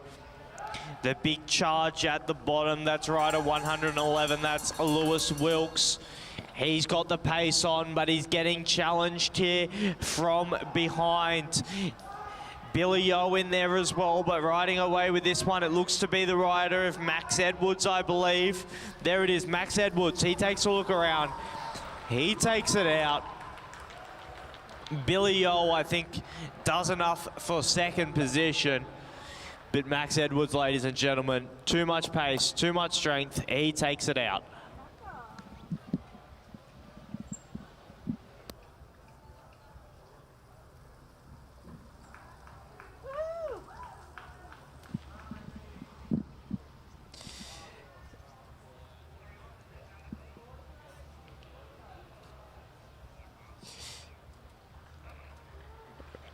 This is a rider announcement for rider 121 to report to the commissaires at the front straight. Rider 121, Max Edwards.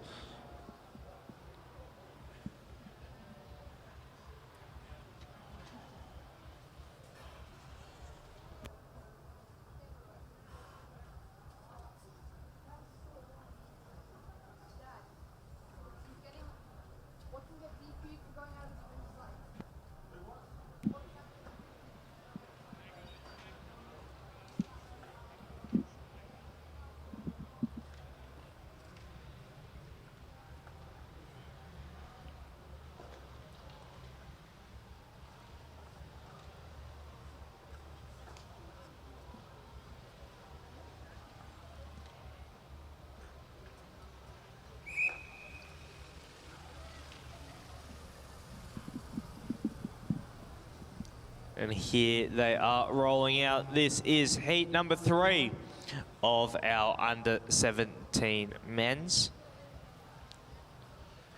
We've got another heat with 7 riders in here.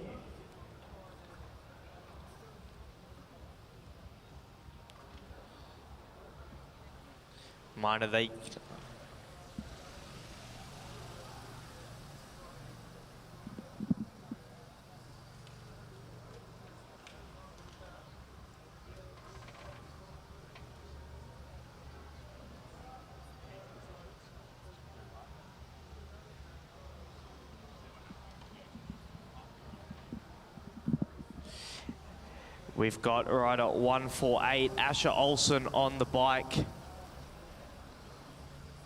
Will Sheringham, the rider tucked in on second wheel. A very fast rider.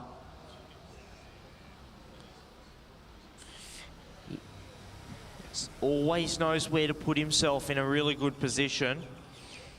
He's got really a good lead out here, but they've swung up the track. Sheringham on the front. The response comes from behind. Astridge, the one from the Canberra Cycling Club, to light it up from behind. He's one of those endurance riders, really strong over the long distance, so he wants to make this sprint a long one.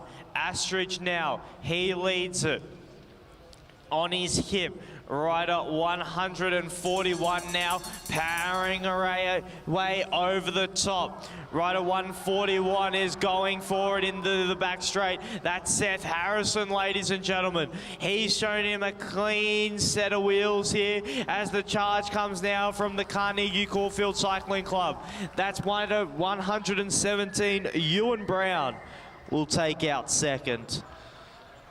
But no doubt about it, ladies and gentlemen, the winner there, Seth Harrison, with a very strong late charge.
As we roll out here, this is heat number 4 of our under 17 men's keirin.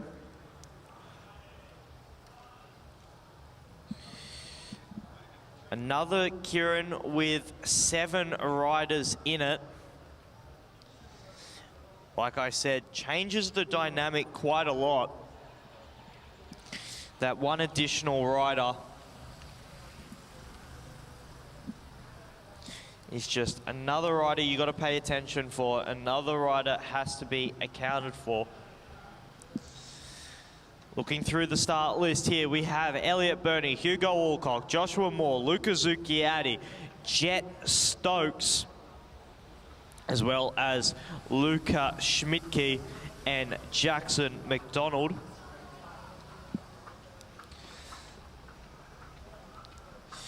We've got just over half a lap now until the bike swings off. I think one of the riders you've got to really look out for is the rider of Jackson McDonald. He's really, really fast in a keirin. I've seen him race here quite a few times. Now the race really splits up. Couple of riders down in the sprinters lane, others go right over the top. Zucchiatti, he puts himself in 3. Everyone looking for that back wheel. Zucchiatti, he's now the first one to really launch it, and he's got Joshua Moore tucked in on his wheel. Zucchiatti spoiled Josh Moore's party yesterday in the points race. Can Moore get one back on him today? Moore kicks into the back straight. Zucchiatti, though, still leads. Moore is going to try and come over the top of him. Does he have the legs to do so? No, he doesn't there. Zucchiatti still holds on. Joshua Moore second. And Jackson McDonald third.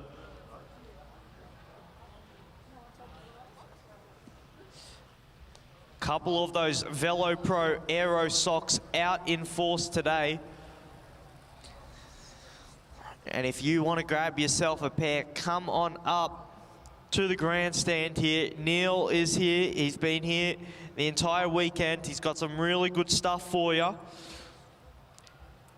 Grab yourself a pair of socks, maybe some handlebars. There's also a frame that's been here for a while. An all black one, a really nice looking frame. So if you're looking for a new frame, come up here, chat to Neil. He's got you sorted. And before you do that, though, on the infield, grab yourself something to eat. The meat pies are apparently delicious, is what I've heard. They've also got drinks, lollies, toasties.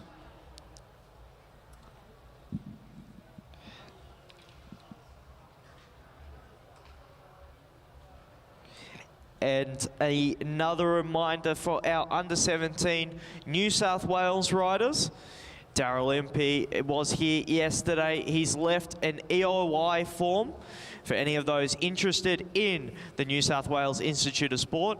It's down on the infield near the commissaire's box, so leave your details there and they'll be in touch.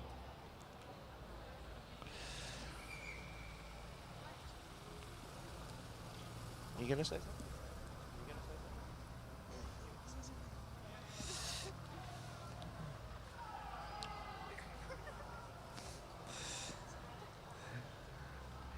We've got a couple more keirins left before our official break. 20-minute break. Again, another reminder, in that break, Morgan will be taking the team photos. So all team managers, please make sure your riders are present so we can get those photos done during the break. And all riders, make sure that you're in kit for those photos. I'm joined here with the Bradshaws again to talk about the Keirins. We heard from Milan earlier on, and Milan is back here again running away because apparently Harley doesn't want to chat either. But we are out here with our 6 riders in this keirin. The penultimate keirin of this program, led around by rider 104. That is the rider of Oscar Winchester. Omar sitting in 2nd position there.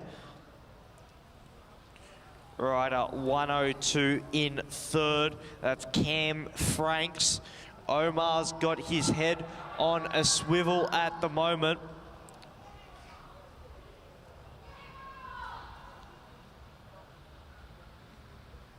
And now they kick out here. Rider 104, Oscar Winchester. He leads them through. Omar trying to get back into the slipstream. Can he get there, ladies and gentlemen? It's going to be close on the line. I don't think so, ladies and gentlemen. Oscar Winchester, he holds on. Omar, he gets into 2nd position.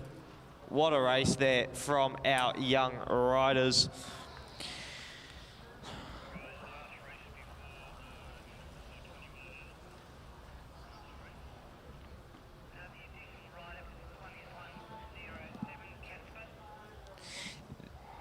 This is the final race before our 20-minute break.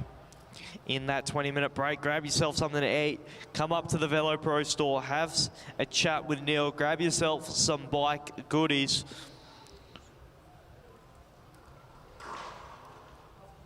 Oh, flame. And remember, team photos will be done as well during this break.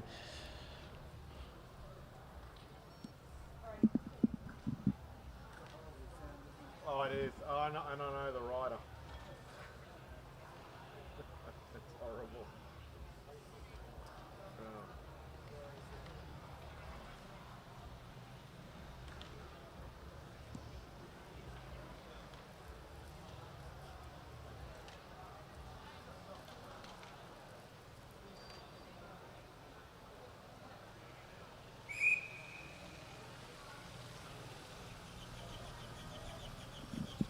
And here we are, ladies and gentlemen, heat number 6, the final heat of our under-17 men's keirin.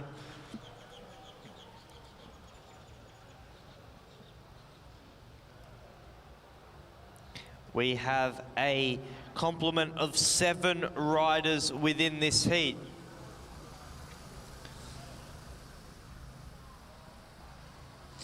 It's going to be fast. It's going to be furious, ladies and gentlemen.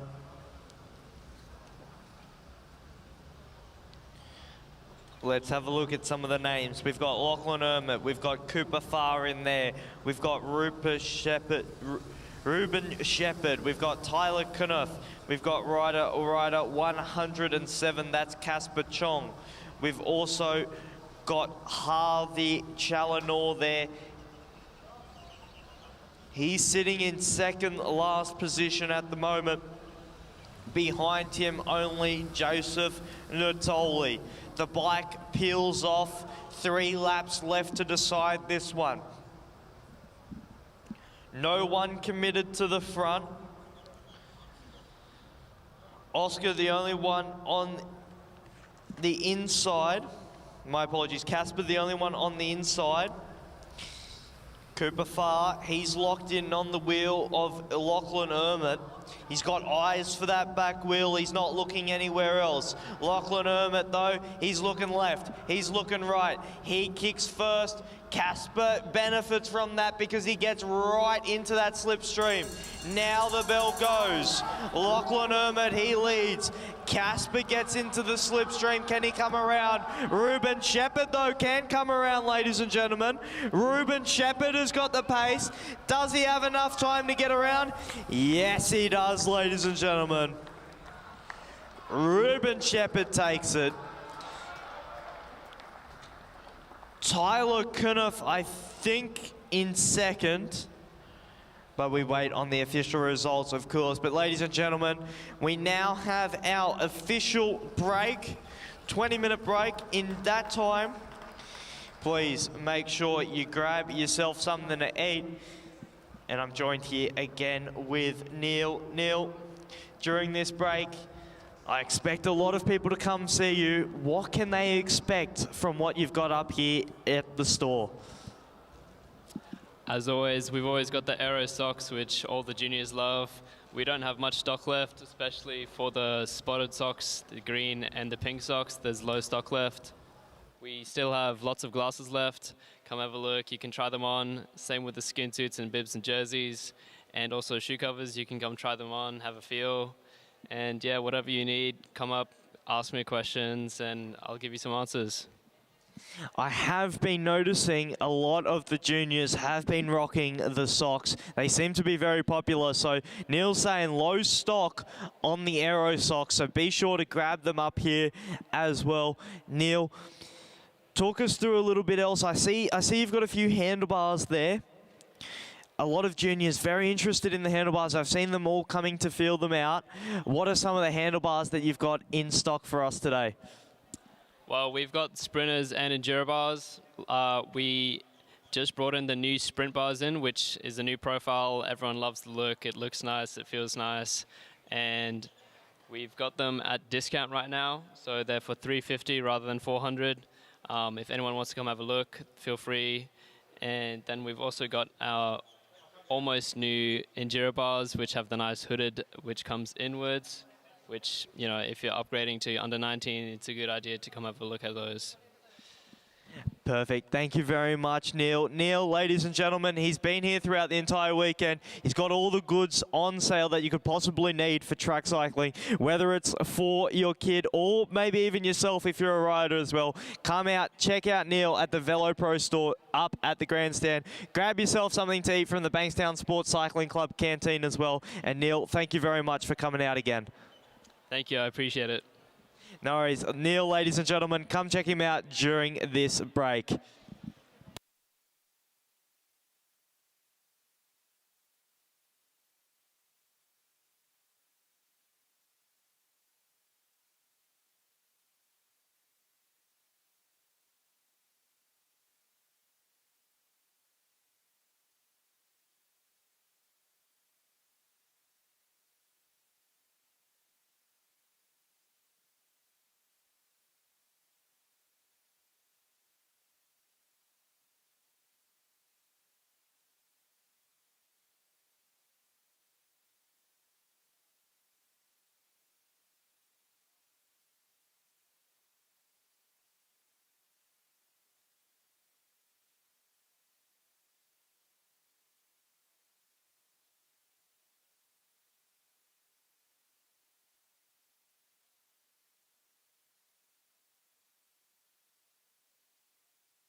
Are going to take out this first heat.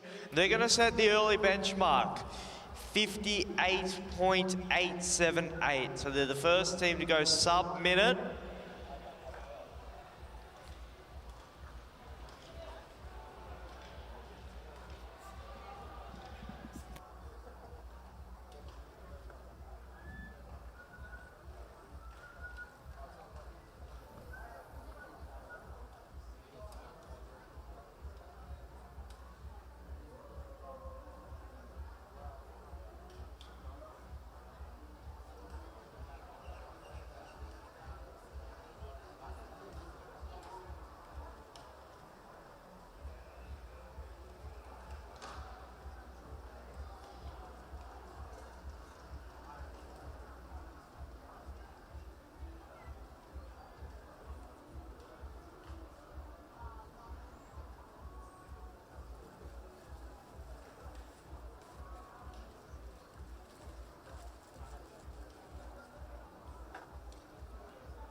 Big start there from both of our teams.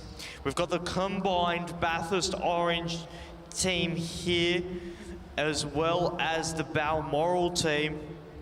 Two Gallaghers represented in that team, but the Balmoral team are off to an absolute flyer as the Backstraight team now hand over to Jenny Gallagher. But the Balmoral team here are absolutely flying, ladies and gentlemen. They've got the fastest time thus far, 37.2 after 2 laps. Billy O now's the one to kick off for the Backstraight team. But the Balmoral team, they look like they're heading to the top of the standings with this performance. Here they come around here, they stop the clock, 53.8. And they take the fastest time with the Bathurst Orange combined teams stopping at 1 minute, 0.4.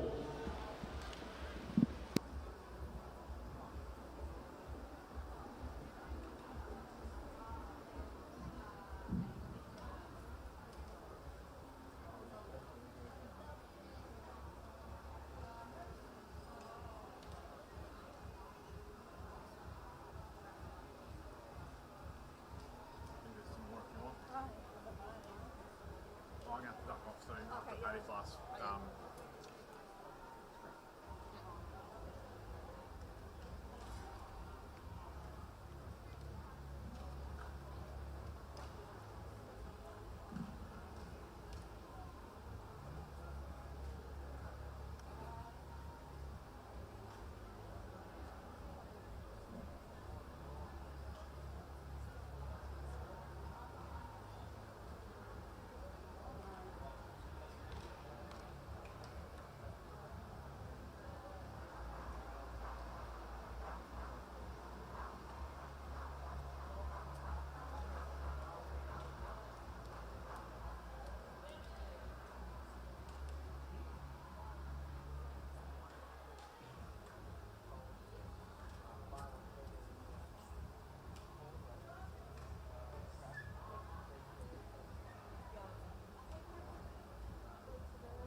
And here we are. This is heat number 3.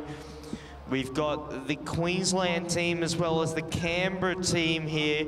The Canberra team look really dialed in here to start.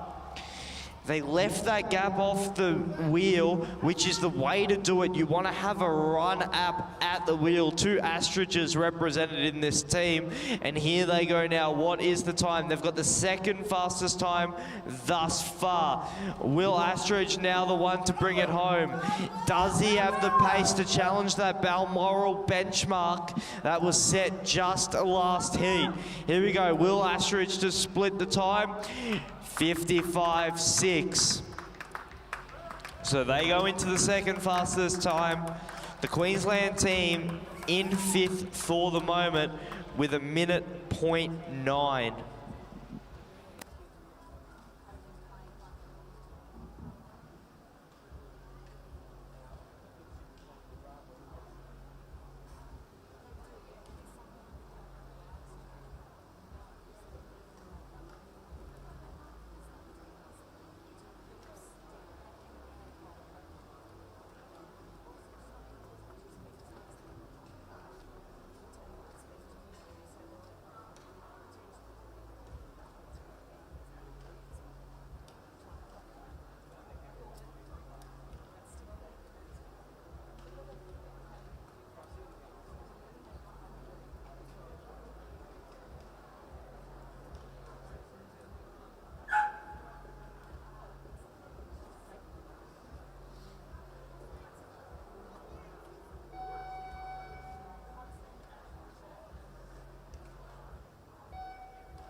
And here they go, ladies and gentlemen. We've got the Blackburn team, the Vikings team out on track at the moment.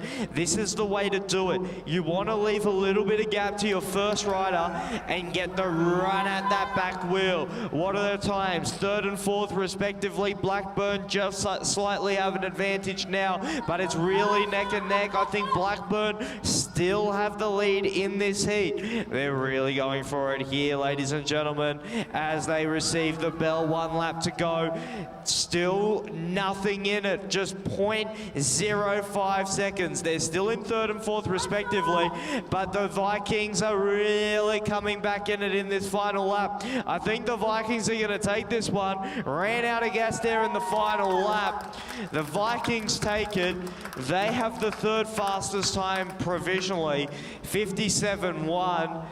Blackburn team 58.8.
A big start there from both of our teams. I think the Blackburn team there got out slightly better out of the gate. But they are gaps opening there. You wanted the gap, but you don't want it too much, otherwise you're not in the slipstream whatsoever. A very fast first lap there from the Blackburn team. They've got the fastest first lap time. Now it's up to their 2nd rider. They're drilling it into the back straight. They're looking really smooth here, ladies and gentlemen. They open up the gap now into the final rider. They're still sitting in the fastest time thus far, 36.2 after 2 laps. 1 lap left to go. What can they do here? The benchmark's around that mid 50 seconds. What time is it going to be for the Blackburn team? 52.58, ladies and gentlemen. They go into the early lead, and that's going to be a very, very hard time to chase down. A very good time as well for the Vikings team, 54.9 for them. They're currently sitting in the 3rd position. But the Blackburn team there, that was very, very strong from them.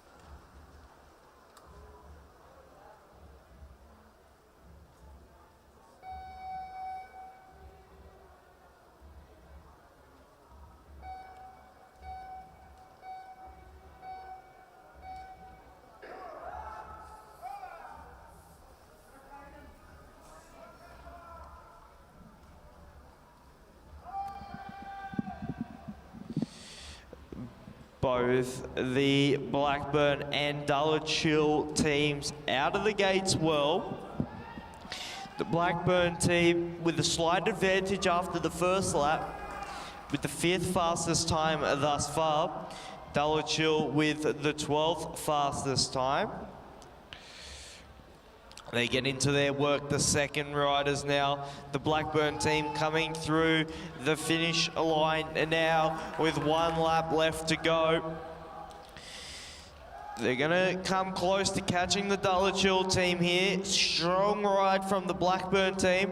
We saw the other Blackburn team go to the lead. What time will they set here? 54.8. They go into the 3rd fastest time. The Blackburn team's really populating the top of the leaderboard, and the Dulwich team with a 104.4, they go into the 12th fastest time thus far.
They're out of the gate well here. We've got our Brunswick team here in the front straight. Then we've got one of our combined teams in the back straight. They've gone off well, quite evenly matched after the 1st lap. In fact, just 0.1 of a second separating the 2 teams. What can the second riders do here? The front straight team really seem to be getting into their rhythm now, upping the pace as they come in to that 2nd turn. They've got that advantage now, the Brunswick, the combined team, sorry, and they're looking really strong. The last rider's now out on track to split the time there. The combined team with a 56.2, And the Brunswick team, they come in with a minute .4, 6th and 10th place respectively.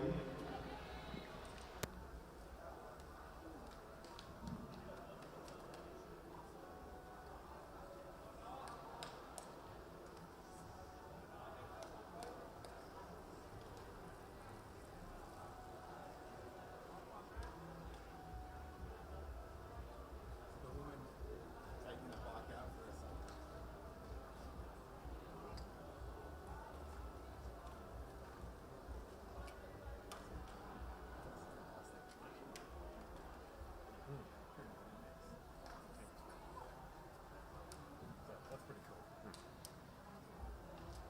Yeah, amazing.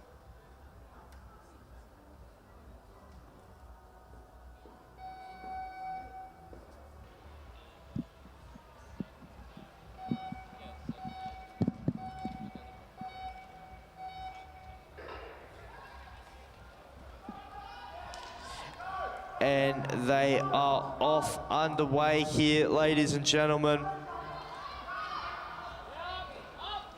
The South Coast team look to have gone out slightly quicker there.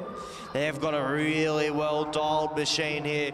Look at the way they swing up the track there, and they get right into the work of their second rider. The second fastest time for the South Coast team in the opening lap. They're looking really strong here, ladies and gentlemen, for at worst a top 3. What are they looking like after the second lap? Still in second position.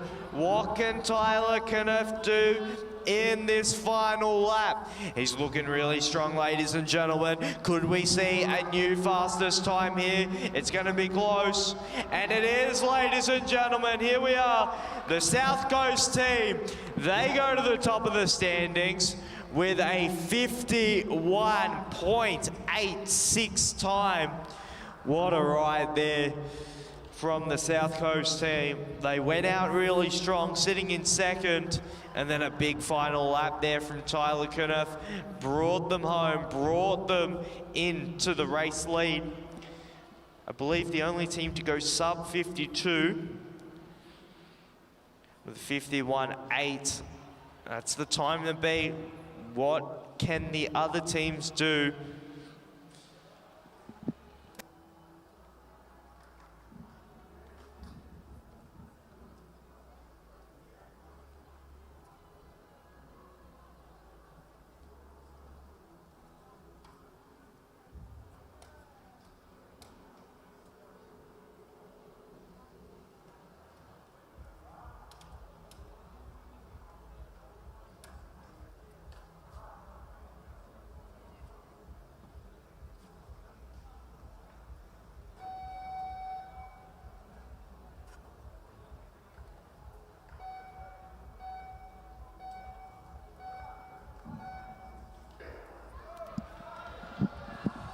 A big start there from both of our teams.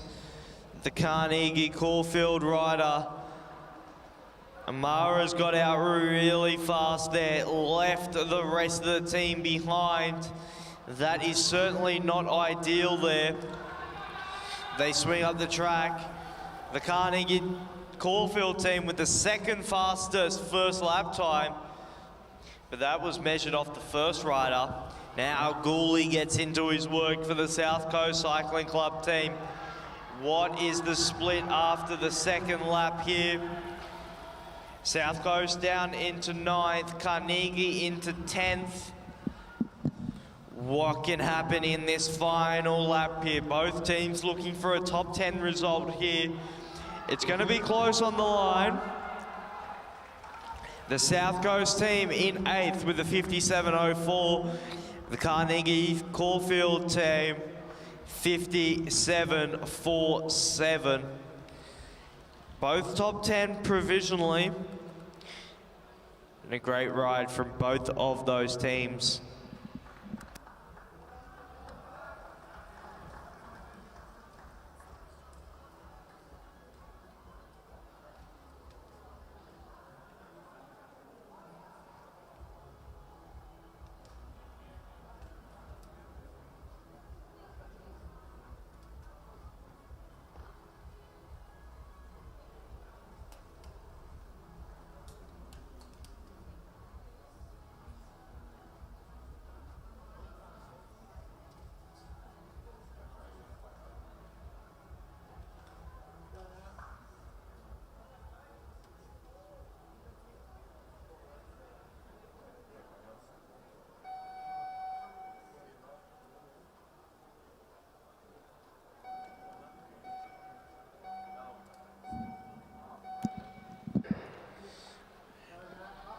And off they go here, the Carnegie Geelong composite team, and then we have the Hamilton Wheelers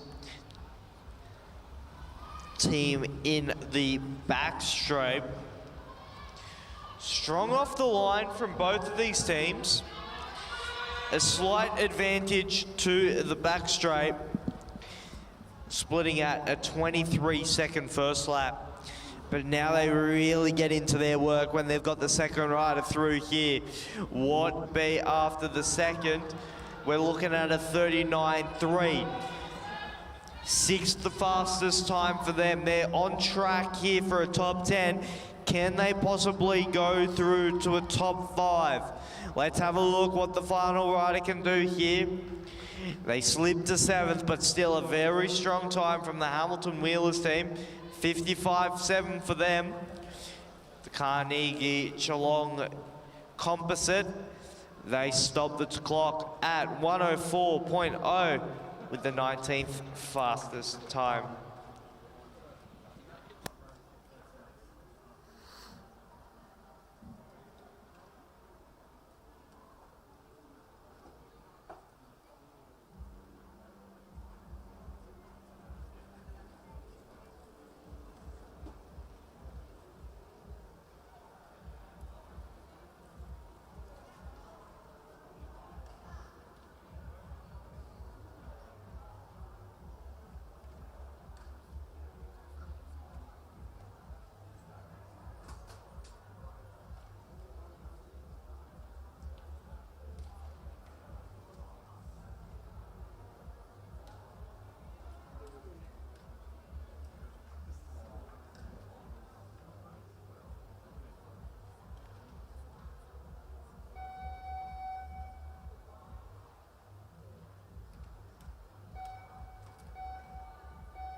And they're off underway. We've got a New South Wales combined team, and we've got our Lidcombe team in the back straight.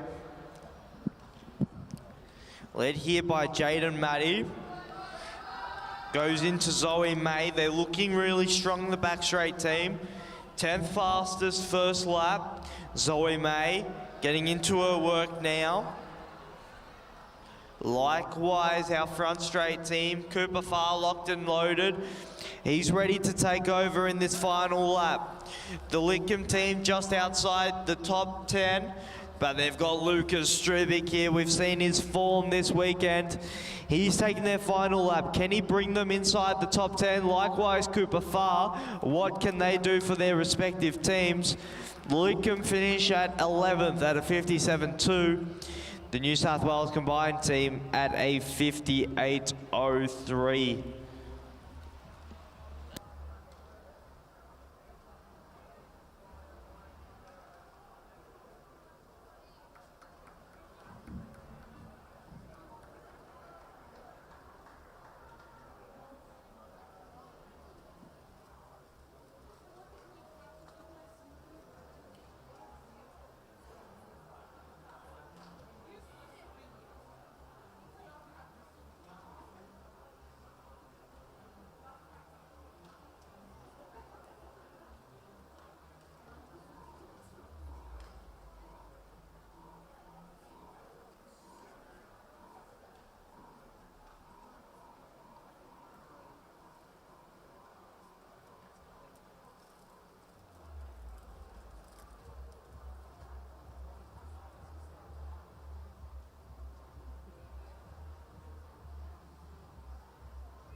Both teams out quickly I would actually draw the attention here to the back straight team, the Neo team. Zucchiati, Moore, Challenor. If there's one team that could challenge that benchmark, I think it is that Neo team there. They currently split at second position. Now Challenor gets into his work right now. This team could be the team that challenges that benchmark. Harvey Challenor now leads it to Josh Moore. They've slipped to third position at the moment. What can Josh Moore do? Can he hold them in that third position, or are they going to slip down? They get into a little bit of traffic there as they pass the team. What do they split it at? Third position there for the Neo team, 52-8. And our Illawarra team, they come through 22nd for them with a 103.7. While these team sprints are going on, you want to grab yourself something to eat and drink, head down to the Bankstown Sports Cycling Club canteen. They've got all your food and drink needs sorted. The meat pies, the toasties, the cold drinks, lollies, chips, whatever you can possibly ask for, the Bankstown Sports Canteen have got you sorted. They're located on the infield, just opposite from where we're starting these team sprints. And then after you've grabbed yourself something to eat and drink, head up into the grandstand. Neil's with me here. He told me before that they're low on stock on a few of the socks and other goodies as well for your bike needs. So come up here, whether or not it's something for you or something for your kid racing. Grab yourself something to take home with you. Neil's got all your needs sorted.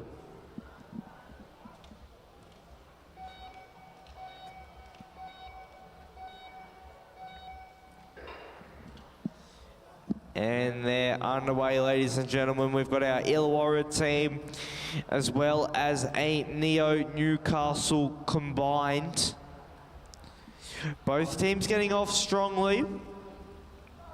The Illawarra team maybe with the slight advantage at the moment. With the 8th fastest time, Illawarra. The Neo Newcastle composite splitting just outside the top 20. Illawarra, though, really look like they're getting into their work now. Trying to stay within that top 10. Just outside at the moment in 11th position. What can their final rider do? Likewise, the Neo Newcastle team, they want to look for a top 20 here. What can their final riders produce here? Illawarra, come split the clock. They split it in 13th. And the Newcastle Neo team split it in 23rd position.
And they are both teams underway here. We have a Illawarra Adelaide combined and a Bankstown Southern Cross combined team.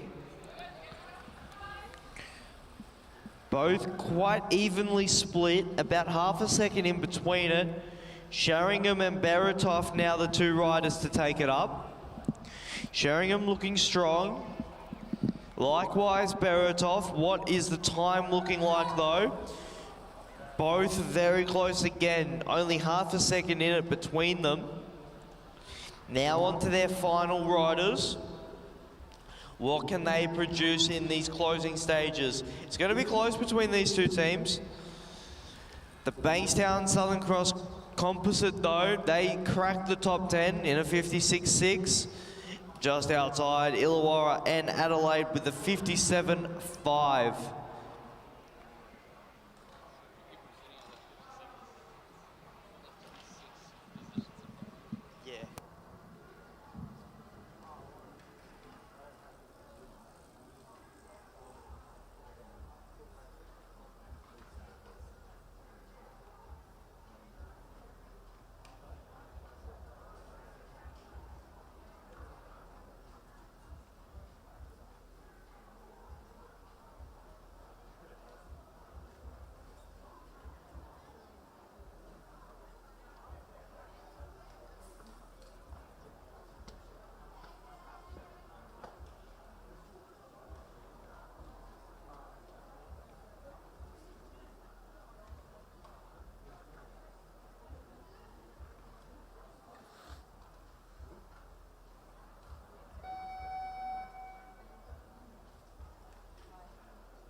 And off they go here, ladies and gentlemen.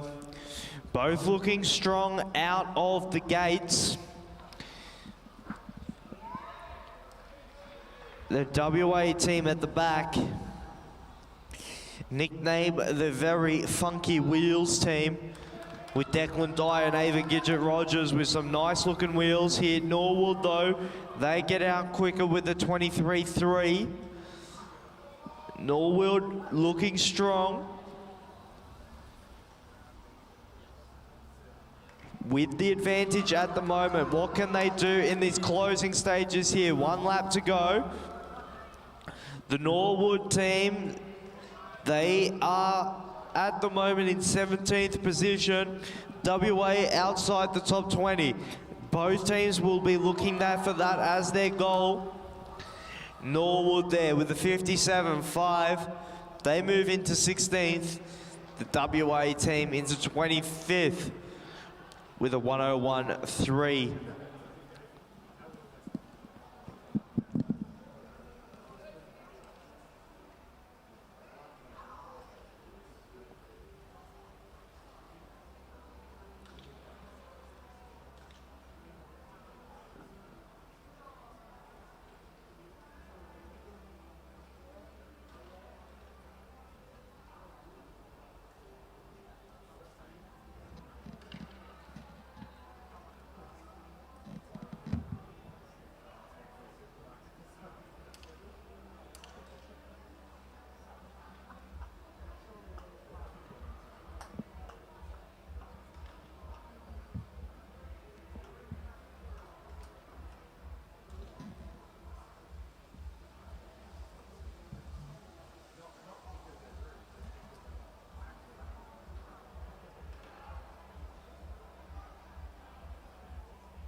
And here they go, ladies and gentlemen. Both teams out of the gate well. We got the Randwick-Wagga combination here. This could be a team that may threaten the standings. What do we see here? Ruben Shepherd leads them out. Jet Stokes now to take over. McLaughlin there tucked in 3rd position. They're currently sitting in 15th position. So I don't think they're going to be an overall threat here to the lead. Jet Stokes, though, he looks strong. He swings up the track. What time are they sitting in? Just outside the top 10 for them. Can they bring it back inside the top 10? We have to wait and see. McLaughlin's looking fast here. He's got a 1/4 lap to go. Does he get inside there for his team? Yes, he does, ladies and gentlemen. 55.5 there for the Randwick Wagga combination. 101.09 for our Victorian team.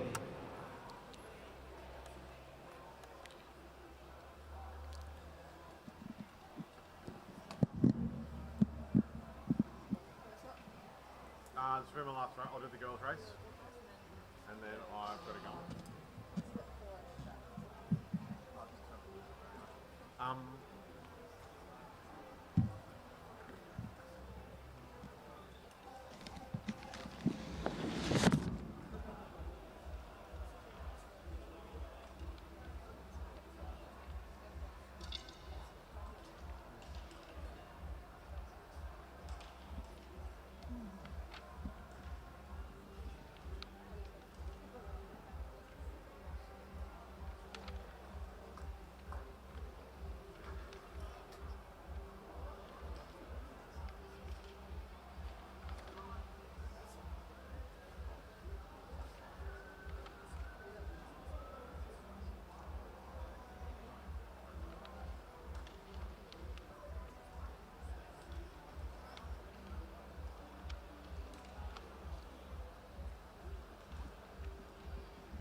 This is a rider announcement for our under 15 women's scratch race.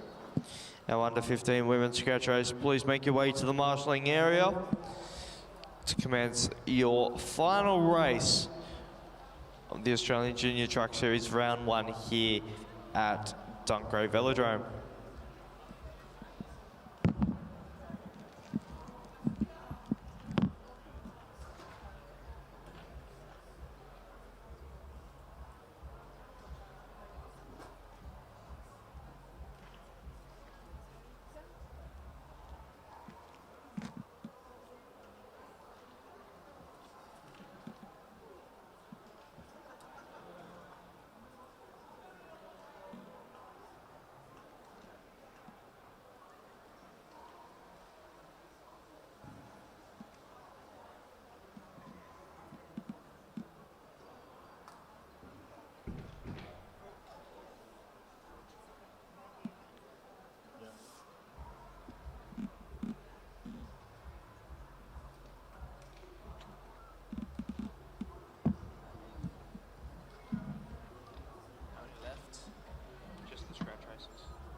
Actually weird, like, I give out heaps of gift cards like last year as well. Every event gave them out. I had like 7 people that claimed them. Really? Yeah. It's weird. It is weird. I think they just forget about it. Yeah, right. And because they get at the end of the event, it's like packing up and then they forget to bring it for the next one. I like your strategy. That's good.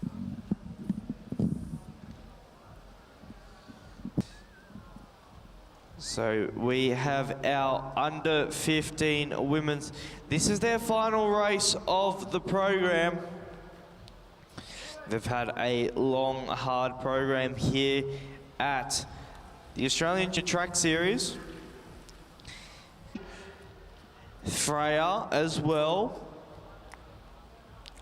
On the inside in the sprinters lane, right at number 7. And faster, ladies and gentlemen. Who's going to be the and faster, ladies and gentlemen? Who's going to be the first one to launch it here? It is Amelia Jericho, first one to launch it here. It is Amelia Jericho, ladies and gentlemen. Ladies and gentlemen, she goes from downtown, ladies. She goes from downtown, ladies and gentlemen. She kicks right over the top into an ostrich. And but look at the charge here. Winter Bradshaw, ladies and gentlemen. She's onto the hip of Jerikova. Can she come around? It's going to be close. She gets there, ladies and gentlemen.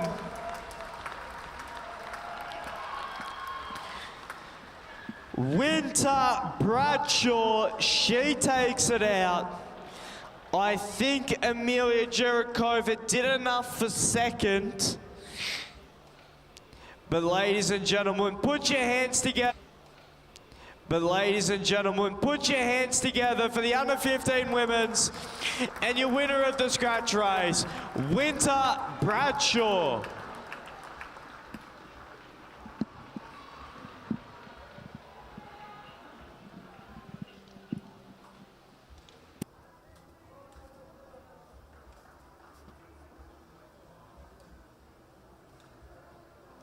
What were we doing with 2?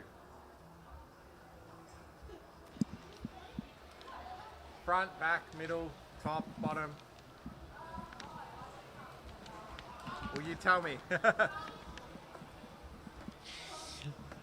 What a race there, ladies and gentlemen.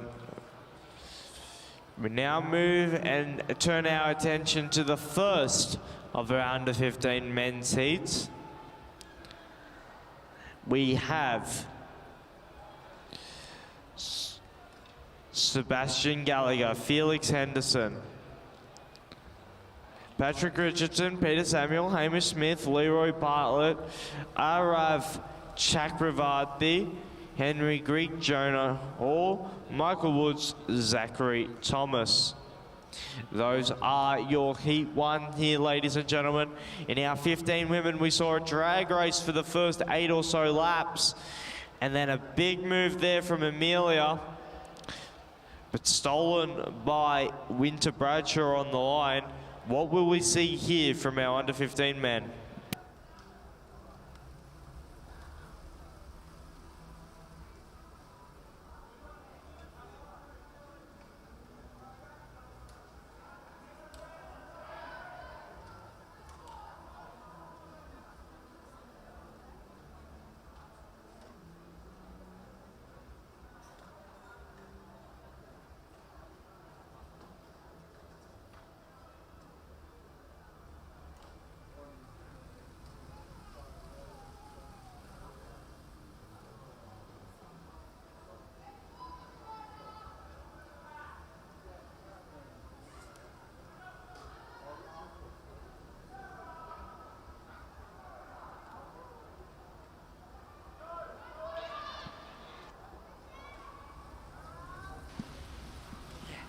And we've got a kickoff here early. Not following the same format we saw last time. This time, Arav Dasi takes it on early. And he's forced a separation here. Rider number 3, that's Patrick Richardson's always down for a good chop. Likewise, Zachary Thomas. Actually, Thomas was the one that says, yeah, nah, boys, we're gonna swing up the track here. I'm not feeling it. Zachary Thomas, he's been good throughout this weekend. Arav Desi doesn't want to die wondering. He goes again. He's got legs for days here, ladies and gentlemen. You would think that he hasn't done any racing this weekend with how strong he's looking here. The bunch comes back together though. Rider number 3, Felix Richardson, the first one to make it back to him. Arav looks around, he says, oh, I'm not going again, someone else can do that one for me. Henderson in there as well in the mix. They've got just 3 laps to go here, ladies and gentlemen. Arav is looking around, sussing out the situation. The pace finally off for the first time this race. And just as I say that, it seems to be a bit of a nervous tick response there. Patrick Richardson says, the pace is off. No, it's not. I'm going to go again. He kicks. He drags Arav Chakravarti with him. 2 laps left to go in this race. Our Canberra rider, Zachary Thomas, back to the front. He puts himself in the position he needs to be with just over 1 lap to go.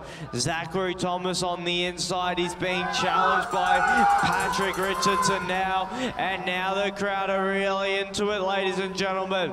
Zachary Thomas, he leads onto the back straight. But here comes a move from Leroy Bartlett, ladies and gentlemen. Bartlett out onto the hip. Does he have enough to come around the top? Oh, it's close on the line. Bartlett, I think, did enough to bring it back there at the end. But what a hit out there from Thomas. Let it out, 1.5 laps. And he's rewarded with that, what was worst, a 2nd place. But ladies and gentlemen, that is your first heat of your under 15 men.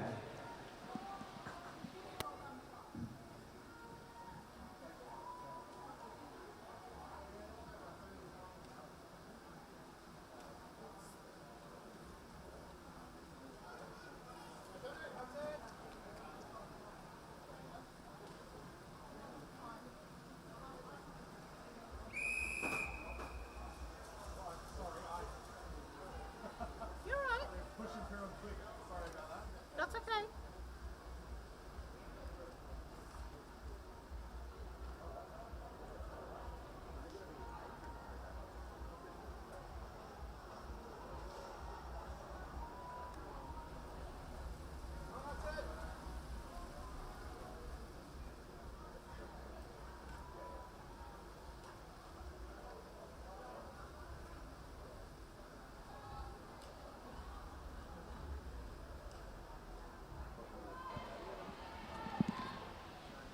This is the 2nd of the scratch races for our under 15s.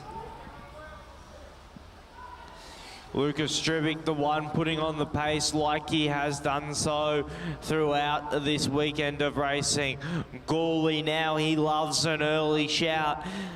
We've seen this throughout the weekend. He loves a long-range attack. We saw it in yesterday's scratch race. We've seen it in all of his racing. The pace is certainly on. Look at this. 1 line of riders here when they approach 6 laps to go. 1,500 meters left. Some gaps opening up between the fields. Adama also one of the riders in and amongst it. He's been really strong this weekend. He's slightly out of position towards the back, but towards the front though, rider number 30. That is the rider of Sean Bates. And now Lucas Stribic. He turns the pressure on and he's going for this one, ladies and gentlemen. Who can respond to him? At the moment, it is absolutely nobody. Lucas Stribic is absolutely flying here on the boards of the Dunc Velodrome. He's got 3.5 laps to hold on here. He's going to come around and he's going to see 3 laps to go. That's 750 meters now for the young rider. Can he hold on?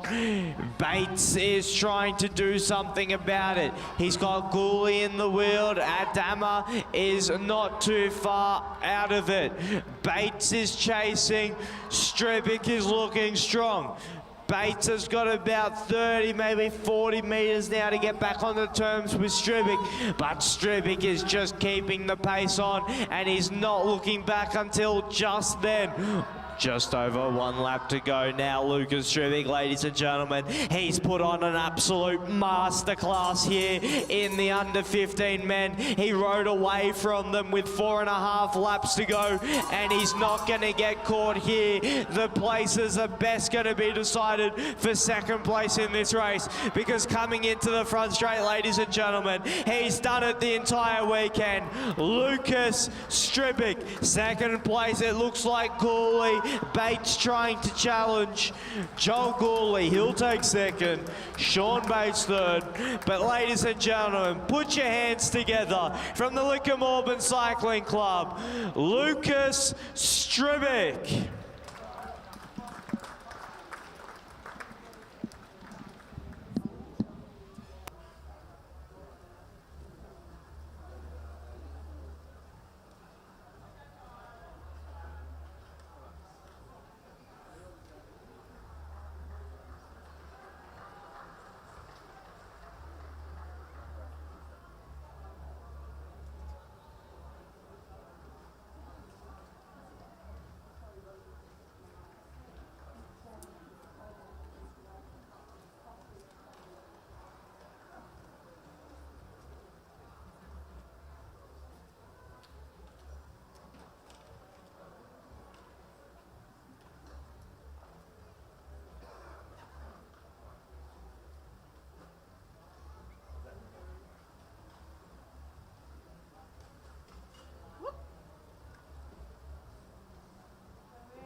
Coming into the last couple of races here.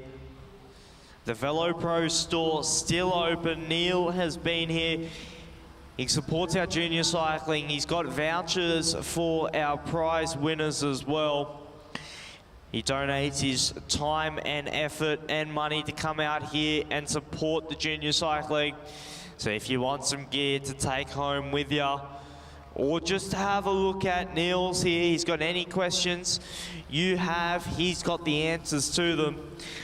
Come up to the Velodrome store, say hi to Neil, grab yourself something, or if you're not in the mood to purchase, Neil's got all the gear here. You can think about it, buy it later if you please. We've only got a few races left here, less than 10 laps to go now for our under 17 women's scratch race. Some of the main protagonists that we've seen throughout this weekend of racing, you'd have to say Jenna Gallagher. She's been very fast in the sprints. She was strong in the Madison yesterday. Likewise, her partner from that Madison, Zoe May, another rider that's always been in and amongst it, Ava Gidget-Rogers. Isla Shaw as well.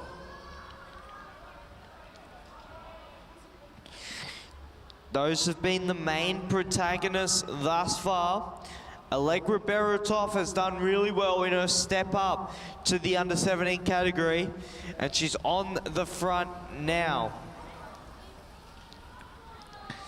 Gap starting to appear because of the pace that is being set, being set by Allegra Berotov. Evelyn Power, another one of the riders that has been really strong this weekend.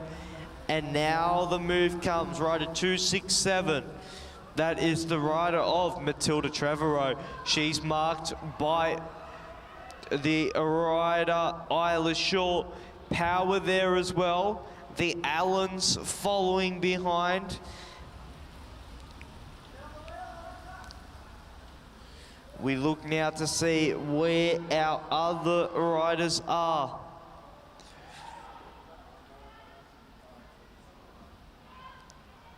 Gallagher's in there as well. Behind her, Hannah Walters. Hannah Walters really strong, just got caught in the closing stages by the rider that sits on her wheel. That's Ava Gidget-Rogers. And now the pace starts to come from Jenna Gallagher, ladies and gentlemen. She's probably one of the fastest sprinters in this group. She sees and recognises the danger that's out in front from Matilda Trevorrow and says, we got to bring this one back, guys. Otherwise, we're sprinting for second place. Trevorrow now swings up the track. Gallagher in the sprinters lane. That's where she claims. Trevorrow sits on her hip.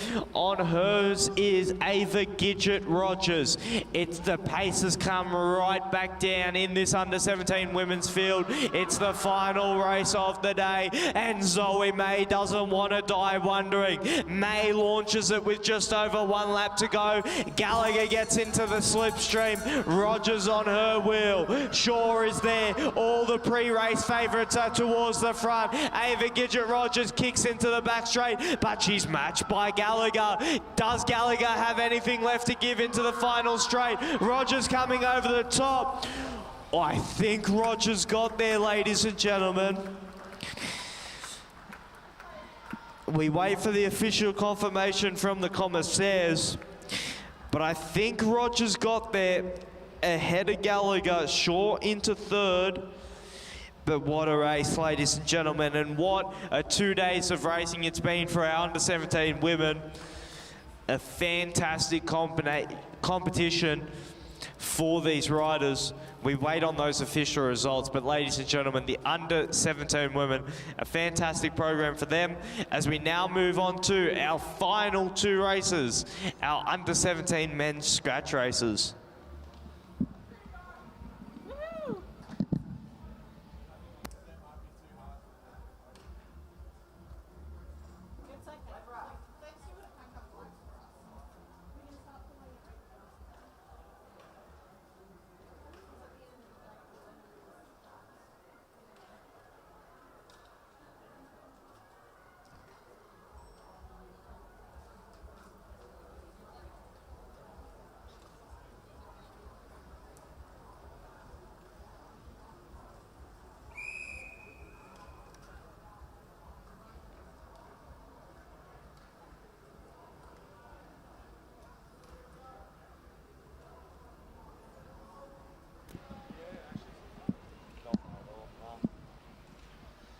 This is the penultimate race here. I see the Bankstown Sports Cycling Club canteen, they're packing up. I'm sure if you ask nicely, they could grab you some snacks for the go. But a big thank you to the Bankstown Sports Cycling Club. They've hosted the canteen throughout the weekend with all your food and drink needs sorted. If you want something to grab and go, I'm sure they'll sort you out there. We have our under-17 men now out on track. Let's have a look through some of the protagonists who have been super active throughout this weekend. In this heat, we have, as I say that actually, one of the riders I was about to mention, Will Astridge, he launches it here.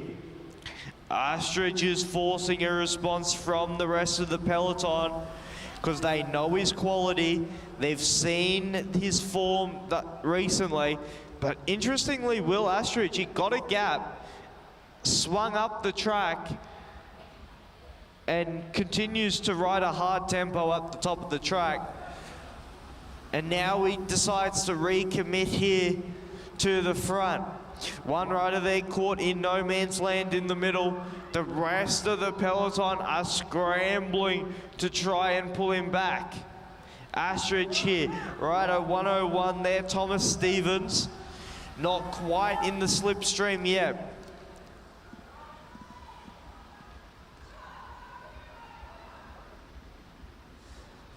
Those 2 riders now get together, but the peloton is right back on their case. Like I was saying, in this race, we have Ruben Shepherd. Hard to look past him as the favourite for this race. He's been probably one of, if not the most consistent rider in this under-17 men's field throughout the weekend. And he sits at the front of this group.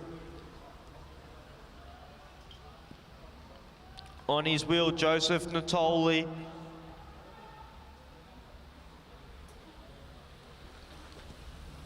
Lachlan Ermit there as well. He's been good as well. The pace comes off after the move of Astridge. It was rapid pace, now it's coming back up into pace. Let's have a look, 1:15 there, Hunter Davis. Likewise, Ermit, Shepherd there as well. Ewan Brown, I think, is the rider that's on Shepherd's wheel with just over 2 laps to go, ladies and gentlemen. On the front, we have Lachlan Ermit. He wants to lead this one from the front. Where is Shepherd? Shepherd sits there slightly down in the group. Ewan Brown, I think, the rider on his wheel. Now they kick Davis there as well. Ermit there. They're going to have a drag race here, but look who's coming from behind. Joseph Natoli, ladies and gentlemen. Natoli is trying to get back onto terms, but it doesn't look like he's going to be able to. Ladies and gentlemen, put your hands together. Ruben Shepherd. Second place, I think, goes to Ermit. And then I'm not sure who picked up third. But ladies and gentlemen, Ruben Shepherd.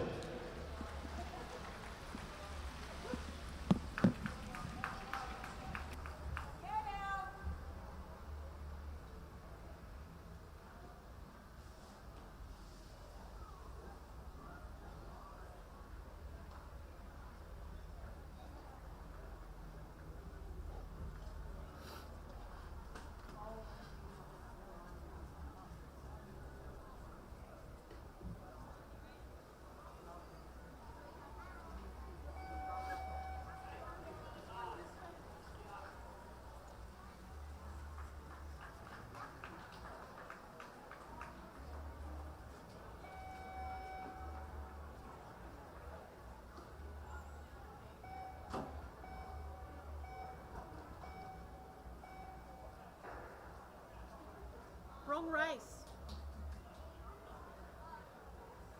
Wrong race.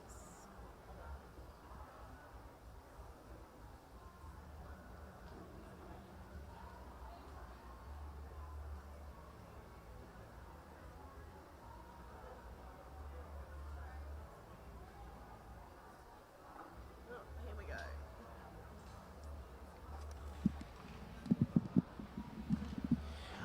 Ladies and gentlemen, here we are, the final race of the Australian Junior Track Series Round 1.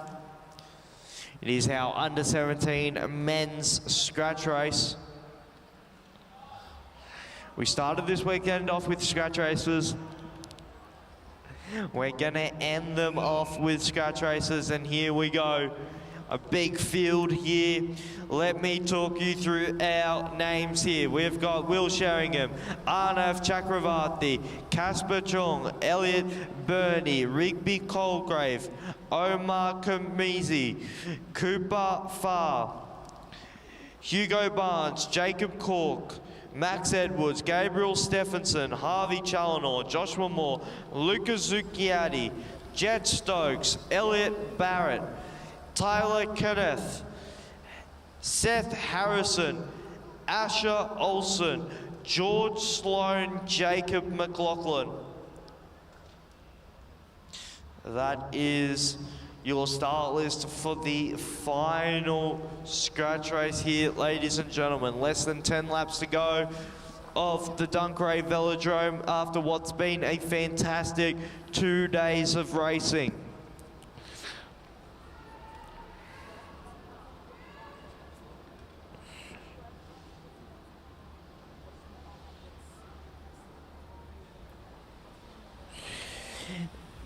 They've got only 2 kilometers left. At the moment, the bunch very much together. Nothing has changed really since the start of this race. Up towards the front, Will Sheringham is on the front from the Bankstown Sports Cycling Club.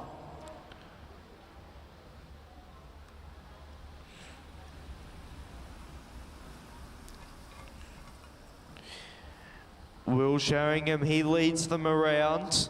He's committed to the front here. At the moment, everyone quite content to just leave it be the way it is.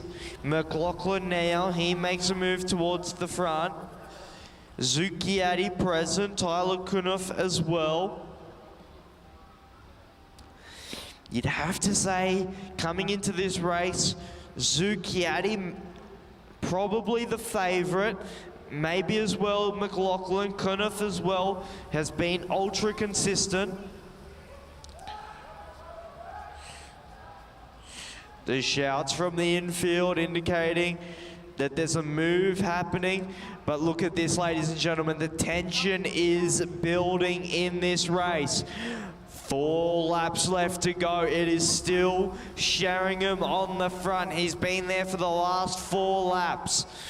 You can just feel like something big is about to explode here in the final race of the program. We are going to have ourselves a rapid finish here in our under 17 men's. Sheringham leads. Zucchiatti now onto the hip. Stokes there as well. McLaughlin coming, and he's ever present. It's coming now, ladies and gentlemen. You can feel the race is about to wind up. Sheringham, he's been strong. He's been leading them here for about the last 6 laps or so.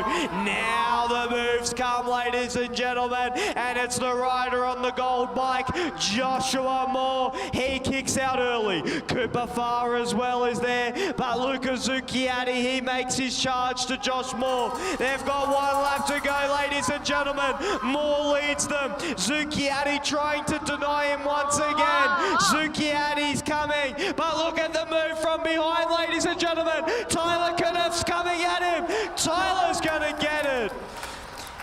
Zucchiatti second. Close on the line between Omar and Moore for third. Challenor, Farr and McLaughlin all amongst it as well. But ladies and gentlemen, what a race to finish off today and yesterday's program. The winner of that one, Tyler Kunoff, ahead of Luca Zucchiatti.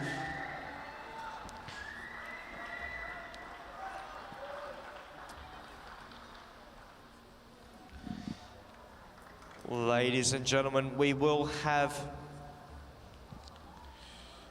the presentations now for our standings after this round.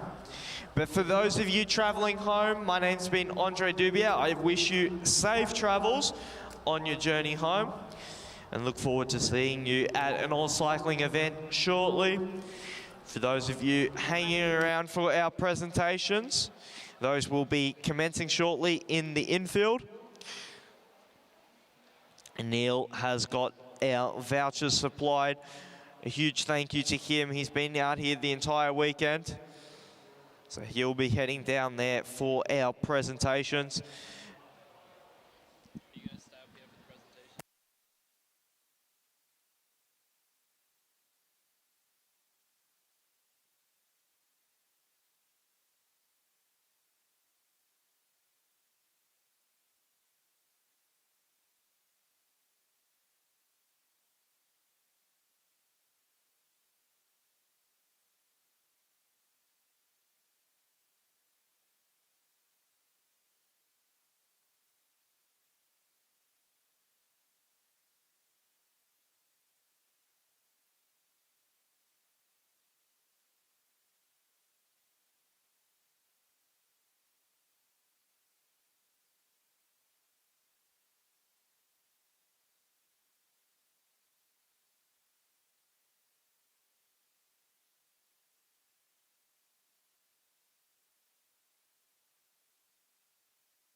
For those of you on our live stream, we are just finalising the point score for our under 15s and under 17s, and then we will be commencing presentations in the next 5 or so minutes. For those of you signing out, my name's been Andre Dubier, and a huge thank you for joining us throughout today's program of racing. We have not long now until our presentations, so if you'd like to join us for those, we'll be starting them very shortly.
Yeah.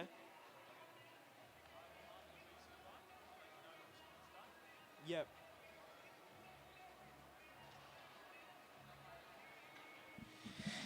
Ladies and gentlemen, we will be commencing presentations now, so all riders and staff and family, please make your way to the presentation area. We will be commencing presentations now. Yep. Yep. Yep, first thing does the team. Alright, perfect.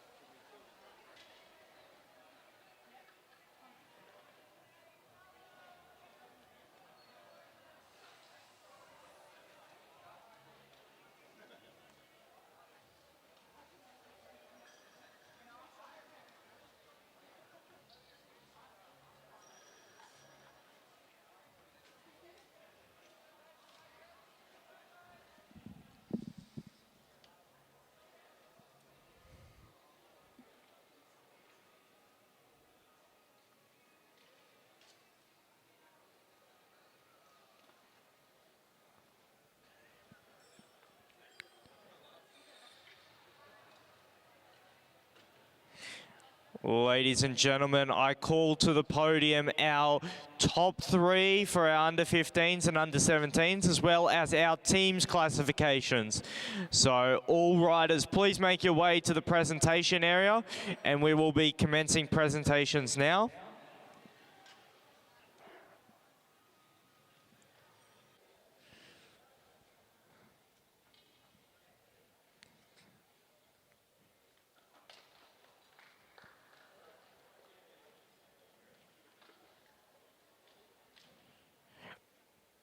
Please join me in congratulating your under-15 women's podium.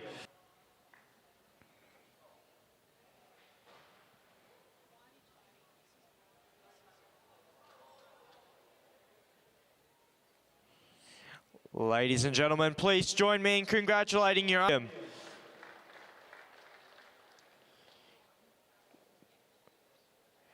We will now be commencing presentation for our under-17 women's podium.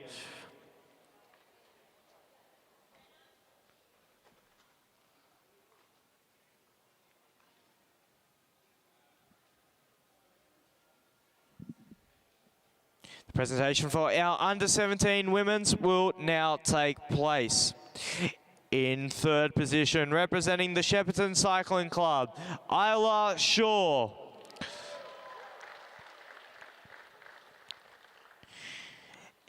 In second position, representing the Bathurst Cycling Club, Jenna Gallagher.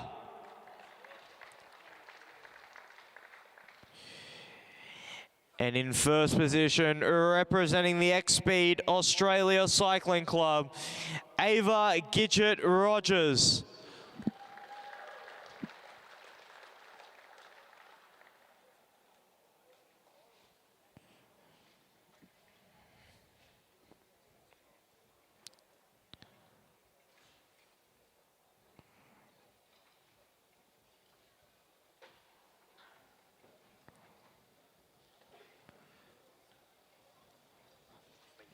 Ladies and gentlemen, please join me in congratulating the under-17 women's podium.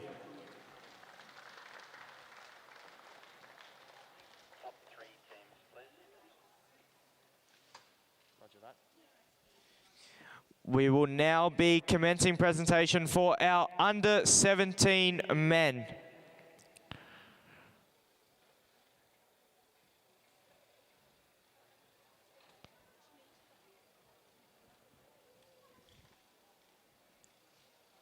Are we good to go for our under 17 men?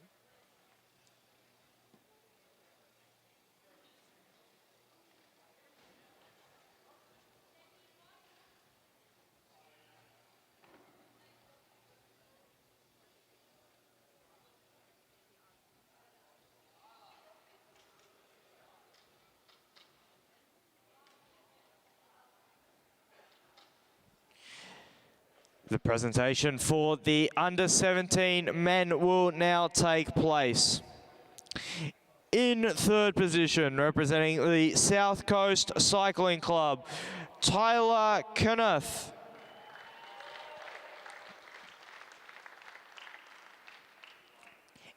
In second position, representing the Neo Cycling Club, Luca Zucchiatti.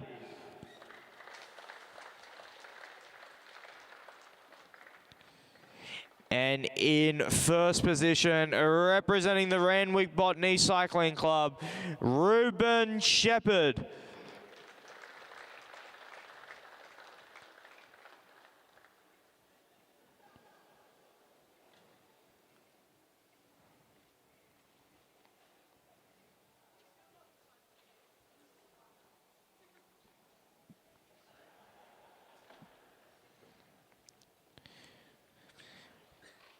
Please join me in congratulating your under-17 men's podium.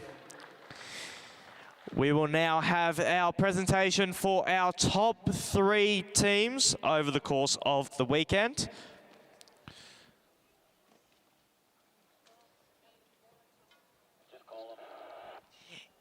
In third position, with 687 points, Neo Cycling Club.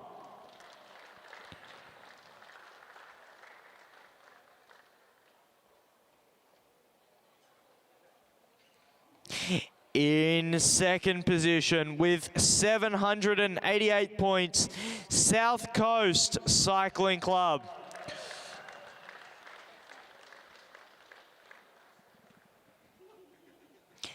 And the current leaders in first place with 1,053 points, Blackburn Cycling Club.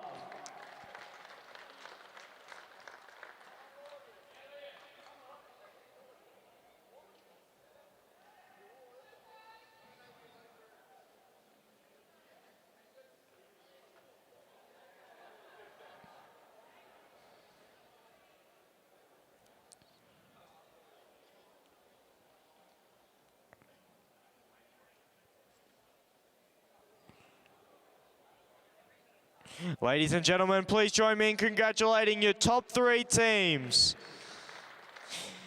And with that, that concludes the presentation for round 1 of the Australian Junior Track Series. For those of you travelling home, safe travels, and we look forward to seeing you at an Oz cycling event shortly. My name is Andre Dubier. It's been a pleasure.